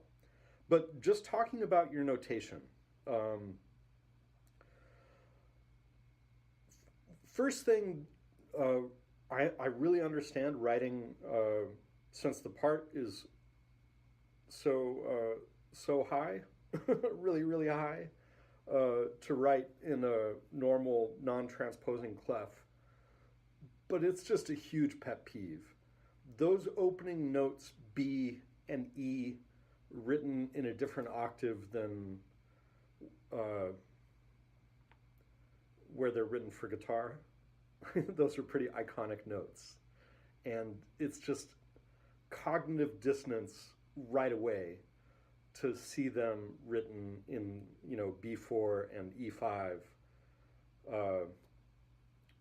This, of course, the sounding pitch, it all makes sense, but it's kind of like writing, flute parts with the octave line instead of using a lot of ledger lines or violin parts. This is just a location, it's a very special place on the instrument, and I re-engraved my part, and you'll see that I use that tenor or transposing G clef and put things in the correct octave for the instrument, and end up using not only the octave 8 octave line, but sometimes the 15 MA octave line as well.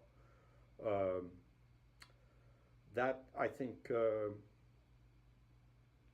that's just how to speak guitar, I think. Whether my opinion is valid is neither here nor there, but I think it's valid.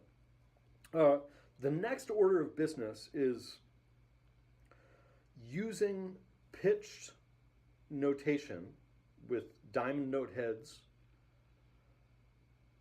essentially using pitch notation as tablature. Even though that is the recommended standard in Elaine Gould's Behind Bars, which is pretty much I think the standard text now of notation, I have to say it's incredibly faulty. It works great for the second partial because there's only one place to play that, but then it gradually starts to fall apart with all the higher partials as there are more and more locations on the instrument, on the single string, different nodes where they can be played. And using 12 equal divisions of the octave in notation means that you have harmonics, you're notating multiple pitches with the same tablature notation, which is incredibly faulty. And these things are also, I think, really kind of specific to the player and the instrument. You'll see that I actually, in my tablature, ended up changing some of your decisions just because both my instrument speaks better on certain nodes. I'm probably better at playing certain higher partial harmonics at certain places. So yeah. There's just something, I think, inherently faulty with using pitched notation as a transposition for natural harmonics. It's kind of like that Bach cello suite with the score de tour. If you look at the score, you're like, oh, well, okay, every note that's played on what used to be the A string is a different note, but only those, or it's confusing. It's not like transposition, it's not a constant thing. It's all unequal, meaning that one location means all these different things. I also just don't like reading, say a fifth partial harmonic on the E string, reading it as a C sharp, knowing that it sounds as a G sharp. There's just a certain amount of cognitive dissonance there. And then it just gets worse and worse as it goes. So despite, you can make an argument against tablature, numbered tablature, standard guitar tablature, the kind you'd see in a, like rock and roll transcription book. I remember there was a preface to a John Scofield book that I bought that had tablature, and he was basically just like, look, tablature has no musical information, and you need to learn how to read. But I think that's correct, but also at the same time, it's incredibly practical, especially in a case like this. So I'll go ahead and scan my marked up copy of your part and then send you my re-engraved part that I made in Dorico, actually. I've been working more and more kind of half and half in Finale and Dorico. I don't work in Sibelius because I think Avid is just a terrible company. But I've really been enjoying Dorico, especially it's a breath of fresh air after 25 years of more than 25 years of working in finale. I will say, however, though, when you hit a wall in Dorico, when you get onto something that Dorico doesn't know how to do yet, it's really frustrating, and it takes then a lot of adjustment.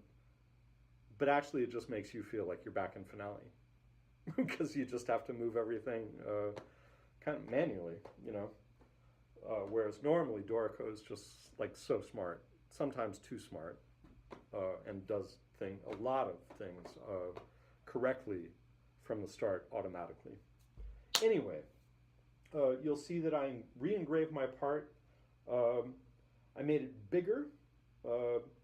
I fixed the octave thing in the notation, and I used just standard tablature.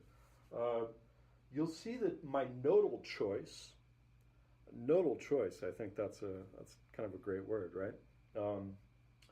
Yeah, don't use that every day. Nodal choice sometimes differs from, I think, what you idiomatically envisioned, and that's just my preference. A lot of times, higher partial harmonics, I don't want to play them in the middle of the instrument because the odds of the harmonic coming out are lower. And also it could be a multiphonic harmonic, or, there's just all this overlap down there. So you'll see that a lot of times, if I have time to make a shift, I'll favor playing in the lowest position where the chances of hitting a multiphonic or hitting a different harmonic, they're just a little more separate. What else? There's the octave thing. Yeah, just putting in partial numbers with the equivalent of the lyric tool in Dorico. Honestly, I think I could probably play the part, or the part would be completely playable with only notation, since the string numbers and partial numbers are there. Certainly, I think that's the most musical thing. Because you have to learn the tunes to play in these little finite spaces, of course, and that's where the rhythm is. The problem really with tablature for me is you get so tempted to just read it. And John Scofield was right. It doesn't have a lot of musical information. It's really just a map. I guess all scores are kind of a map, but anyway. I'm still talking. Wow. I should stop. I'll send you the part. I'll send you a scan of the other thing. I mean, for example, the mistake thing. Just look at measure 8 and 9. I think that, from the very beginning, some of that tablature is incorrect. And then it only gets kind of worse from there. I will say in my score, the only thing that really bumps me out is that I didn't get to incorporate accidentals. Long story, even longer. I started this whole project by building a 72 equal division map in Dorico with the idea that I could approximate and make a kind of a custom accidental map just to get the natural overtones and use accidentals, a quarter tone for the 11th partial, the Helmholtz thing that kind of looks like I understand that it's a half natural or whatever for the 7th partial, and then just using the arrow only for the 5th partial. In your score, using arrow, using arrow accidental for the 3rd and 6th partial, I think is just totally stupid. Sorry. 2 cents that's my 2 cents. 2 cents doesn't deserve a alteration. And in fact, in my score though, I didn't get to implement those accidentals because Dorico was so smart. It already understood what I was trying to do with harmonics, and it had a very easy way to adjust the nodes in the tablature, and yeah, I couldn't do the accidentals. Luckily, I can still play it though, so that's good. Anyway, this has been good. It's nice to get this off my chest, and I very much look forward to talking with you if you want. Yeah, and I'll hopefully send you. I'll send you some examples of the tone I'm working with. I'm going to be playing through my wonderful 70s Fender Twin, and we'll go ahead and mic it up, and I'll have a monitor. I'd kind of like to maybe even put it off stage and just turn it way the fuck up.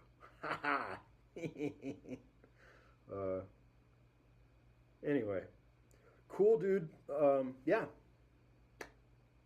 Send a, I don't know, send a reply or something. Bye.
Thank you so much, Derek, for that wonderful lecture, and also for your beautiful performance on Thursday, playing Creel Macan's Dream Lightly with the orchestra.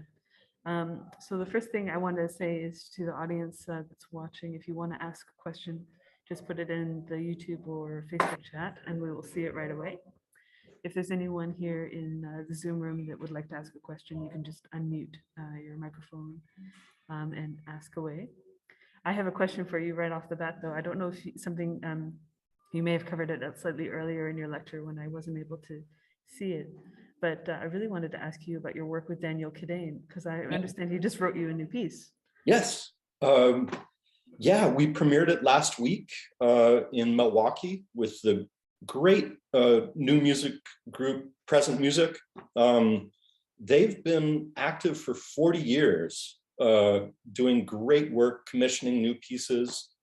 And really because Winged was, everyone really enjoyed putting it together, and Present Music ended up commissioning Daniel to write this new piece. Yeah, for mixed sextet, it's a Pierrot plus, so violin, cello, flute, clarinet, piano, percussion, and then electric guitar and tenor saxophone. I think it's about 10 minutes, and it's all 120, all continuous, or mostly continuous 16th note texture. Guitar and saxophone play unison. Played it with Thomas Giles, I hope I'm saying his last name right, who was a monster, just so good. So yeah, it's been a great couple of weeks playing new music. And for me, it's so rewarding to have this personal contact with the composers. You know, on Thursday night, as I got in my seat to watch the second half of the program, it's great to get a text message from the composer who's like, "Great job, I'm so happy." Yeah, really rewarding. And I know you've also played Winged before as well as this new piece. Are there plans for working further with Daniel? Oh yeah, I mean, from now on, I'd really like to play everything that he writes for electric guitar and encourage him to do more. He's written a couple solo pieces I mentioned the guitarist Sean by the name Sean, but everyone can look him up, Sean Shibe, a guitarist based in Scotland who premiered Winged, and who Daniel has written I think at least a quartet and a couple solo pieces for. So yeah, especially, you know, once you establish a relationship with a composer, you're a team, and you got to keep doing the good work. So yeah, I'm super excited. I would love to play Winged over and over again. You know, like it so often is, you get to play a piece once and then you're like, okay, well, that was great. So I'd love to play that again, and I'd love to play Primitive Blaze, the new piece, again. Yeah, so exciting. Are there any other composers that you have this sort of team relationship with? There must be quite like dozens. Yeah, I mean, quite a few. I've gotten to work a lot. Another one that just comes to mind right away is the American composer Michael Fyde, who's a student of the late, great Louis Andreasen and George Crumb, and I think does a really great job of continuing their legacy, of course, in his own voice, and also with a lot more rock and roll influence. So I've played his solo piece Slapback a lot, which has been great. And actually, I have a great recording, but it's not out yet. I need to get it out there somehow. I know I'll be playing that piece in Seattle on May 20th, which I'm really excited for. But playing that piece and getting in touch with Michael led to further collaborations. He wrote a very large piece for a percussion trio Cincinnati and 2 electric guitars called It Shakes My Teeth. And I've gotten to play that a handful of times. I know Trevor, who's here, I think he's played that. Yeah, I have. Yay, hey Trevor. So yeah, I mean, building these relationships and keeping them going is it's so exciting, especially when there's a new piece involved. Like I couldn't wait to get Daniel's new piece. So I was just, oh, yeah. It's like Christmas. Yeah, it's so like Christmas. So Trevor, did you have a question as well? I did, yeah. Okay, thanks so much for your presentation, Derek. And I wanted to ask you maybe to elaborate a little bit more about your philosophy of accidentals with guitar writing. Yeah, sure. Especially for composers who are really interested in working with symmetrical harmony and all interval tetrachords and other things that make for some nightmarish accidental writing. If you could talk a little bit about, you know, what sorts of things that you look for in writing accidentals in parts that are helpful for you. Yeah, obviously I have like really strong opinions about it. because it just drives me nuts to, especially C major sevenths spelled as whatever diminished octaves. My philosophy behind it is that our music notation is really based on the tonal system. And I mean, 12-tone music is going to have that association. And as we learn to read music, which is actually a very, very specialized and difficult skill, I can honestly say I've only recently become really good at doing it from practice, you know. But spelling should be rooted, I think, in that tonal system where intervals are spelled as much as possible like they would be in conventional tonal music. Fifths are perfect, you know, sixths are major or minor, and it does get hairy, especially when you're dealing with fully chromatic music. I like that you bring up all interval hexachords, and you know, I will tell you, I love that spelled as perfect fifths plus a triad. That's the best way to spell that collection, even if you get mixed accidentals. It's a real tricky business, and there's no perfect answer. You know, even though I gave Daniel such a hard time in that video, I'm still not sure I'm right. And you know, I mean, and especially the way that he deals with harmony is it's a lot of times multiple systems are going on. There could be a layer of perfect fifths and then something else that is in another world. But I really encourage composers to do the best they can to write, even if they're not writing quote unquote tonal music, you're using this 12-tone tonal system, spell intervals as correctly and as conventionally as you can. And if not, be really courteous with your courtesy accidentals. And how much of your opinions are guitarist opinions and how much of them are just Derek? That's just, or have you gotten a sense of that? Oh no, that's just music. I mean, the spelling thing applies across, I think, all instruments. Like I mentioned in the video, though, of course, you know, flat instruments are going to prefer flats.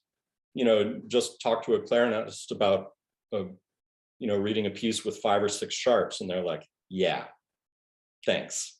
So no, that should be more on the flat side. Our instrument is a sharp side instrument.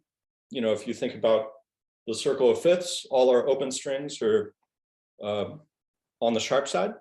So spelling generally works better that way. Or I mean, like playing an E flat is a guitarist is different. So yeah. Thanks, Derek. You betcha. And I believe Thatcher Harrison has a question as well. Hello. Hello. Thank you so much for such a wonderful presentation, and thank you for your wonderful performance on Thursday. So my question to you is this. Over the course of your presentation, I was able to discern that you have a lot of experience communicating with composers. By the same token, you are also a very accomplished engraver. So you have the ability both to communicate with the composers and let them know things that they might want to change, but you also have the ability to change it yourself if need be. How do you know, as someone like you who's able to do both, how do you determine when it's appropriate to consult with a composer and when to take matters into your own hands? Thank you so much. I usually do a bit of both. And I mean, really with, I think that was pretty clear with Daniel's piece, where I ended up making a lot of executive decisions, you know, and changing things that needed to be changed for me to play the piece successfully. And, you know, I try to be really careful about it and very respectful, even if I am being kind of aggressive about how I'm going to conquer conquer the part that I was given. But getting the composer's blessing and getting them to sign off on everything is really important.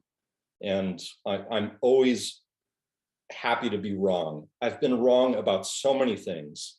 Yeah, and I mean, I think that's the nature of collaboration. As far as the engraving thing, yeah, I mean, it's totally case by case. I love engraving. So more and more, I'm happy to re-engrave a part, even if it doesn't necessarily need it. But yeah, it's me doing it. I don't demand that the composer make me a new part. This is my preference and part of my process. And I think that they benefit from my experience, but I'm not demanding that they provide me new materials. Maybe I should, but anyway, I hope that that answers your question. Thatcher writes, that makes a lot of sense. Thanks a lot. Cool. Thank you. First of all, I just want to say thank you so much, Derek, for your generosity with your time in giving this lecture and also in your answers here. Yeah. It was just a really wonderful presentation. Oh, thank you.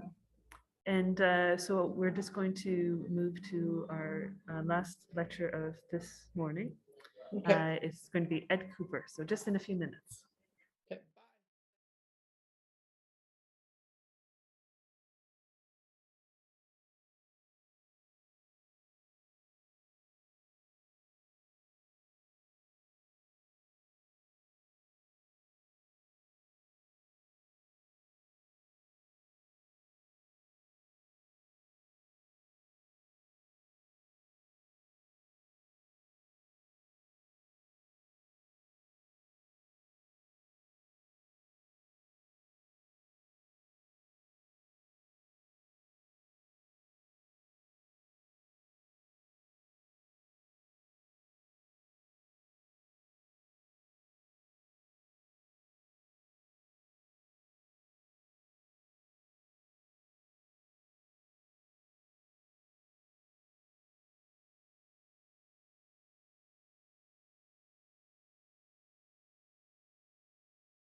Hi, good morning, good afternoon to everybody. Thank you so much for having me. Thank you to Amy and Michelle for organising everything. My name is Ed Cooper. I'm a composer based at the University of Leeds. I'm going to be talking about a piece of mine today. Sincerely, I do not know what a body is. I don't know where bodies start and end, if they're contained or containable. I don't know what bodies do, or if there even is a generic relationship between individuals and their bodies. Are we our bodies, or is there some sort of separation? And if so, where does that leave we, or perhaps the self? I've been thinking through these corporeal unknowns and their nuances within my compositional practice over the last year or so, through the lens of liminality, which, in its original anthropological sense, denotes the central stage in a rite of passage, when an individual, paradoxically, possesses both their past and future identities. As such, Even if primarily recognized or facilitated by a broader social group, there is a sense in which a liminal period comprises a search for clarity of self. Recognizing yourself, which certainly has at least something to do with bodies, is difficult because you are different from what you were and not yet what you would think you will become. In this paper, I will discuss my work for solo guitar and fixed media, titled Sand, Core of Bones, which was premiered and recorded by Seth Giselle at the University of Leeds in November 2021. I will focus on the liminality of bodies, and I propose also of identities, first within Seth's actions, and as a result, secondly, the relation of this to the fixed media components. As a deliberately slightly provocative caveat to my research, liminal or liminality are cool words that to me often venture into art speak, which is to say that they might mean just about anything. Broadly, the term describes the threshold between two states. This originated with Arnold van Gennep's anthropology of the early 20th century, but is also found in Victor Turner and Richard Schechner's work into performance studies, much contemporary sociopolitical theory, or composer Gérard Griset's early naming of spectral music as musique liminale. At least part of this reflexive process necessarily involves the body. As Jonathan de Souza summarizes of Maurice Merleau-Ponty's phenomenology of perception, we do not simply have bodies, we are bodies. As such, the stability or completeness of self that is transitioned towards within liminality involves itself with the body. To think of this in terms of sound is to note where the focus of listening is directed and how this is arrived at. So, for example, right now, you're probably listening to me speak, but your oral attention could feasibly move towards something in your respective spaces, either because you've actively altered it or because the sound has disrupted the flow of my speech. In fact, even that stumbling might have been a good example of it. To attempt to sustain this motion, as I'm interested in, is to create a scenario in which the movement towards stability of focus deteriorates exactly this endpoint. Through attempting to achieve cohesion, completeness moves further out of reach. These intentionalities, the areas to which oral focus is pointed, are not just felt with the ears, but with the whole body, including how one might listen to oneself. As Don Eder writes in his Listening and Voice Phenomenologies of Sound, as an exercise in focal attention, the auditory dimension from the outset begins to display itself as a pervasive characteristic of bodily experiences. Phenomenologically, I do not merely hear with my ears, I hear with my whole body. My ears are best at the focal organ. My ears at best are the focal organs of hearing. This may be detected quite dramatically in listening to loud rock music. The bass notes reverberate in my stomach, and even my feet hear the sound of the auditory orgy. What's gestured to here, but also found within the anthropological literature concerning liminality, is a multiplicity of experience. Different components of the body might not arrive at the same point of focus either at the same time, in the same manner, or at all. I stress here that this has as much to do with the playing of an instrument and the necessary reflexive listening that occurs here, as it does with only being a listener. As such, the body and subsequent formation of self is not a contained entity or even an individual, but a mobile process, as Jean-Luc Nancy writes in his account of listening. To listen is to enter that spatiality by which, at the same time, I am penetrated, for it opens up in me as well as around me, and from me as well as toward me. It opens up inside me as well as outside, and it is through such a double, quadruple, or sextuple opening that a self can take place. To be listening is to be at the same time, outside and inside, to be open from without and from within, hence from one to the other and from one in the other. So listening is a process towards the act of opening up, both inside and outside of the individual, such that a self can take place. This mobile practice comprises multiple simultaneous strands concerning the musical body, and the act of listening seeks to, or inherently homogenizes towards, ephemeral singularities. So perception here, I mean listening, unifies and broadly what my music is trying to do is to unravel this unification, to see if firstly this can be done, and secondly what the consequences might be. With these themes of corporality and multiplicity in mind, I will now show a recording of my work before discussing liminalities within Seth and between him and the fixed media component parts.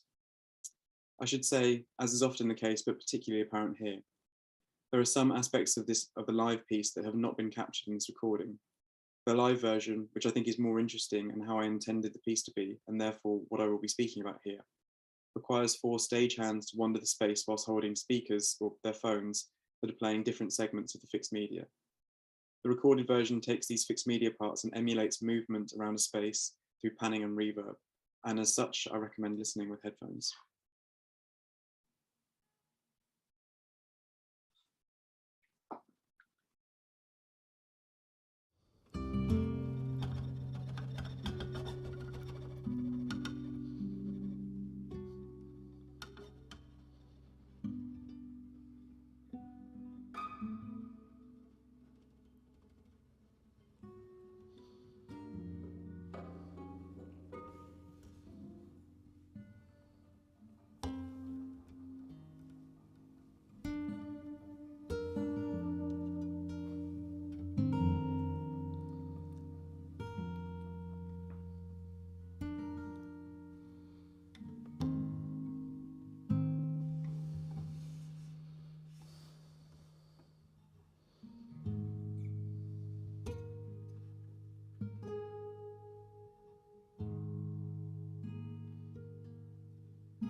Hands and their choreography were my primary consideration when writing Seth's part.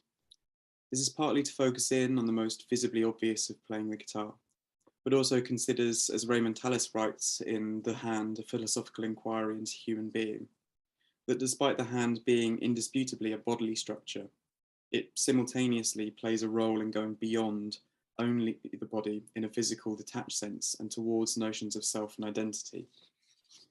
As such, the hand might be understood as a gateway or focal point into the sorts of knowledges of self that I'm interested in. In Sand, Core of Bones, Seth's hands engage in movements that float between pitting their physicality against one another and less tense moments. For example, as displayed in the extract from the score here, the first chord of the piece is a straightforward B minor in the right hand with a hammer-on tremolo in the left. This is followed by a tightly woven and therefore slightly difficult to fret and tune chord in the left hand that is covered by a hammer-on on the right, which then leads into a pluck using the pinky finger of the right hand. It's a really big stretch. As such, there are moments when Seth's hands are forced beyond their habitual knowledge and at the edges of their ease, even when the piece might be relentlessly rehearsed, such that there is a momentary lack of control, a state of limbo. To reference Tallis again, the hand acquires knowledge through action. Its knowledge guides its actions, and it acts and acquires more knowledge through communication. Indeed, it's in these moments when Seth's hands are under strain, either through doing something they're not used to doing or having to strike awkwardly fretted chords and pitches, that the performing body is made most visible, which is to say that the presencing of the body's knowable limits affect the performance and subsequent sound. In many cases, for example, the pitches could have been more easily sounded. This consideration of visibility isn't always as subtle as this. There are moments when Seth covers one hand with another, such that the hand underneath cannot be seen despite hammer-ons, pull-offs, and tremolos being played. Indeed, this is accentuated by the camera work in the recording. So there are two sorts of visibility here. One that primarily concerns itself with sonic, as in the physical limits of Seth's body can, or at least aim to be heard. And the second, although this sounds obvious, with what can be seen. The play between these two sorts of compositional parameter, particularly in moments when Seth's right hand is under some sort of strain, as in the first sort of visibility, but also covered by his left, is a useful tool for highlighting both of them individually, but also sustaining a sense of ambiguity, such that attention, both Seth's and I suggest the listeners, is directed to something that's by its nature difficult to grasp, such that the transition towards clarity is accentuated. As a result, my work functions to highlight and focus in on the ephemeral incompleteness directed towards stability aspects of Seth's body. What's lost in the studio recording is that each of the four parts of the fixed media are to be played through small portable speakers by stagehands who wander the space, possibly amongst the audience, with Seth ideally positioned in the centre. Each part of the fixed media roughly follows the sound that Seth produces, or more particularly, the chords that are fretted but perhaps only partially sounded. At times, these anticipate Seth's actions, reinforce his bodily movements, or lag behind them. Sonically then, each of these audio parts function to push and pull attention towards and away from Seth, as if tugging at the hazy edges of his corporeal presence. But it's not only the sounds that function to expose liminality here. The presence of the stagehands' bodies is important too. The stagehands' instructions are to walk aimlessly without stopping, avoid repeated routes, gently alter their speeds, and fill the space evenly. Their role gives them an odd, phantom-like aura in relation to Seth's intricate and interfering actions. At once, the stagehands are crucial to the live performance of the work and provide a dimension that, I think, is totally different to if the audio came from fixed, humanless speakers. But they also seem to get in the way, perhaps quite literally in the visual sense, of a focus on Seth in favour of their negative impressions of his actions. You might have noted that I'm reluctant to call them performers. Moments towards slotting into synchronization, the promise of completeness, happen here as a result of ephemeral relationships between bodies, moments that jolt the listener and, too, Seth, such that they are asked to adjust their way of listening. It's within these moments that, in some senses, disrupt that a sense of integration between bodies occurs. Simultaneously, then, the stagehands' presences both distract from and highlight Seth's essential corporeal incompleteness and trajectory towards instability, such that this multiplicity serves to sustain a sense of betweenness. The pacing of these focal punctures, I think, is important with regard to sustaining or at least highlighting the sorts of perceptual and therefore identity-based liminalities that I'm interested in. If they were to be too frequent, even if what they were themselves disruptive or somehow destabilizing, They would structurally settle and invite transitions within listening. Paul Craner's discussion of music-making bodies exemplifies my point here. And so we have come full circle. The deployment of a sounding here and there is motivated by the aim of an everywhere that sublimates the here and there. The difference between this and music of somewhere is therefore a subtle one. Whereas the disciplined body is the vehicle of music of somewhere, the vehicle of music of here and there is physical resistance, and disciplining occurs as a tentative sonic exploration and constant redetermination of space and presence. So, music that is somewhere, not necessarily a real space, but one that emerges through a long duration engagement with sound, is at odds with the physical presence or resistance of music, or even the visibility of Seth's body here, of here and there. Time and frequency is therefore important when thinking of these in terms of duration. The same piece of music can transition between these metaphorical spaces, and that's precisely what I'm doing here. But more subtly, by smearing these punctures through the anticipation and lag between the fixed media and Seth, I suggest that my piece oscillates between these spaces, and even more saliently, there is a space, or rather spaces, between here and there and somewhere, and that this is primarily where attention lies, though through the act of perception itself, these are glossed over in favour of stability. There are liminalities, transitions directed towards stability that mirror the effect and affect of Van Gennep's rites of passage, within and between the structures of bodies that are often concealed by an expectation of completeness or individuality, perhaps within the essence or at least manner of listening. Through basing a composition on attempting to sustain these, I offer a shape to the sorts of corporeal beings.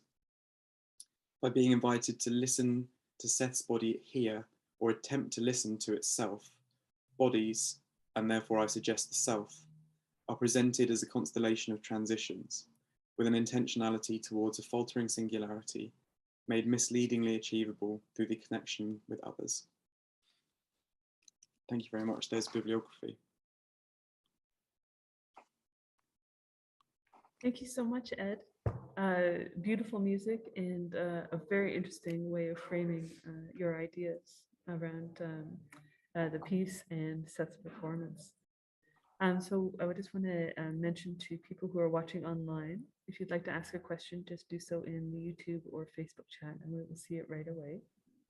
I also want to say if there's people in the Zoom room who have questions, you can just open your mic on camera and ask a question of Ed if you'd like. I guess actually one of the questions that I had was about your working with Seth Giselle, who of course is playing with Chord tonight. And I guess my question was, you mentioned pushing Seth's technique sort of beyond its limitations, fast though they are. How much of that was done in workshop with him? Like how much was there a collaborative back and forth around the piece, or did you just simply direct? I suppose it was quite directive for this one. Seth was only visiting Leeds quite briefly, and we met in a composition workshop, and I think kind of clicked, and that was really nice.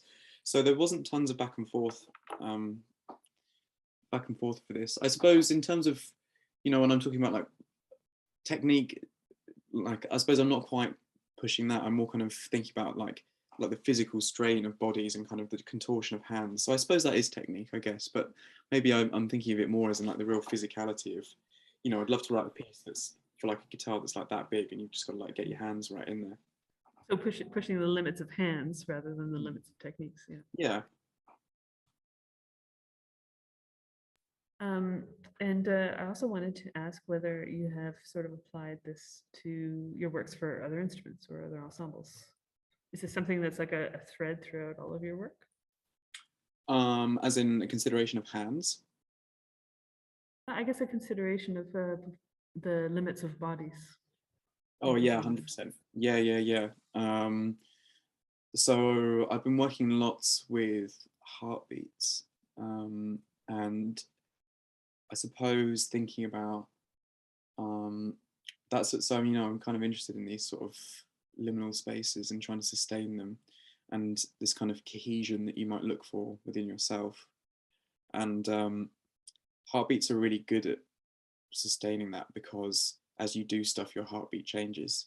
So if you're trying to kind of play in sync with your heartbeat, to be honest with you, even if you're just sat still, your heartbeat kind of changes and gently pushes back and forth. Sometimes the timbre alters. I assume that's just kind of how hard it's beating.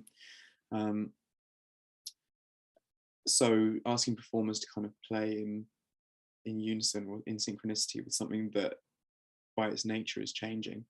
And there's a kind of nice unexpected nature about that as well. Because I mean, maybe, I think I'd certainly thought of heartbeats as kind of regular and regulatory, and this kind of central point of just, I don't know, keeping on ticking along, like literally. But actually they don't do that. And that's kind of, there's a nice sense of instability at the center of people. Yeah. But I think it's and a nice circular nature. Heartbeat goes out, it goes back into the body, and then, you know, there's this sort of feedback loop.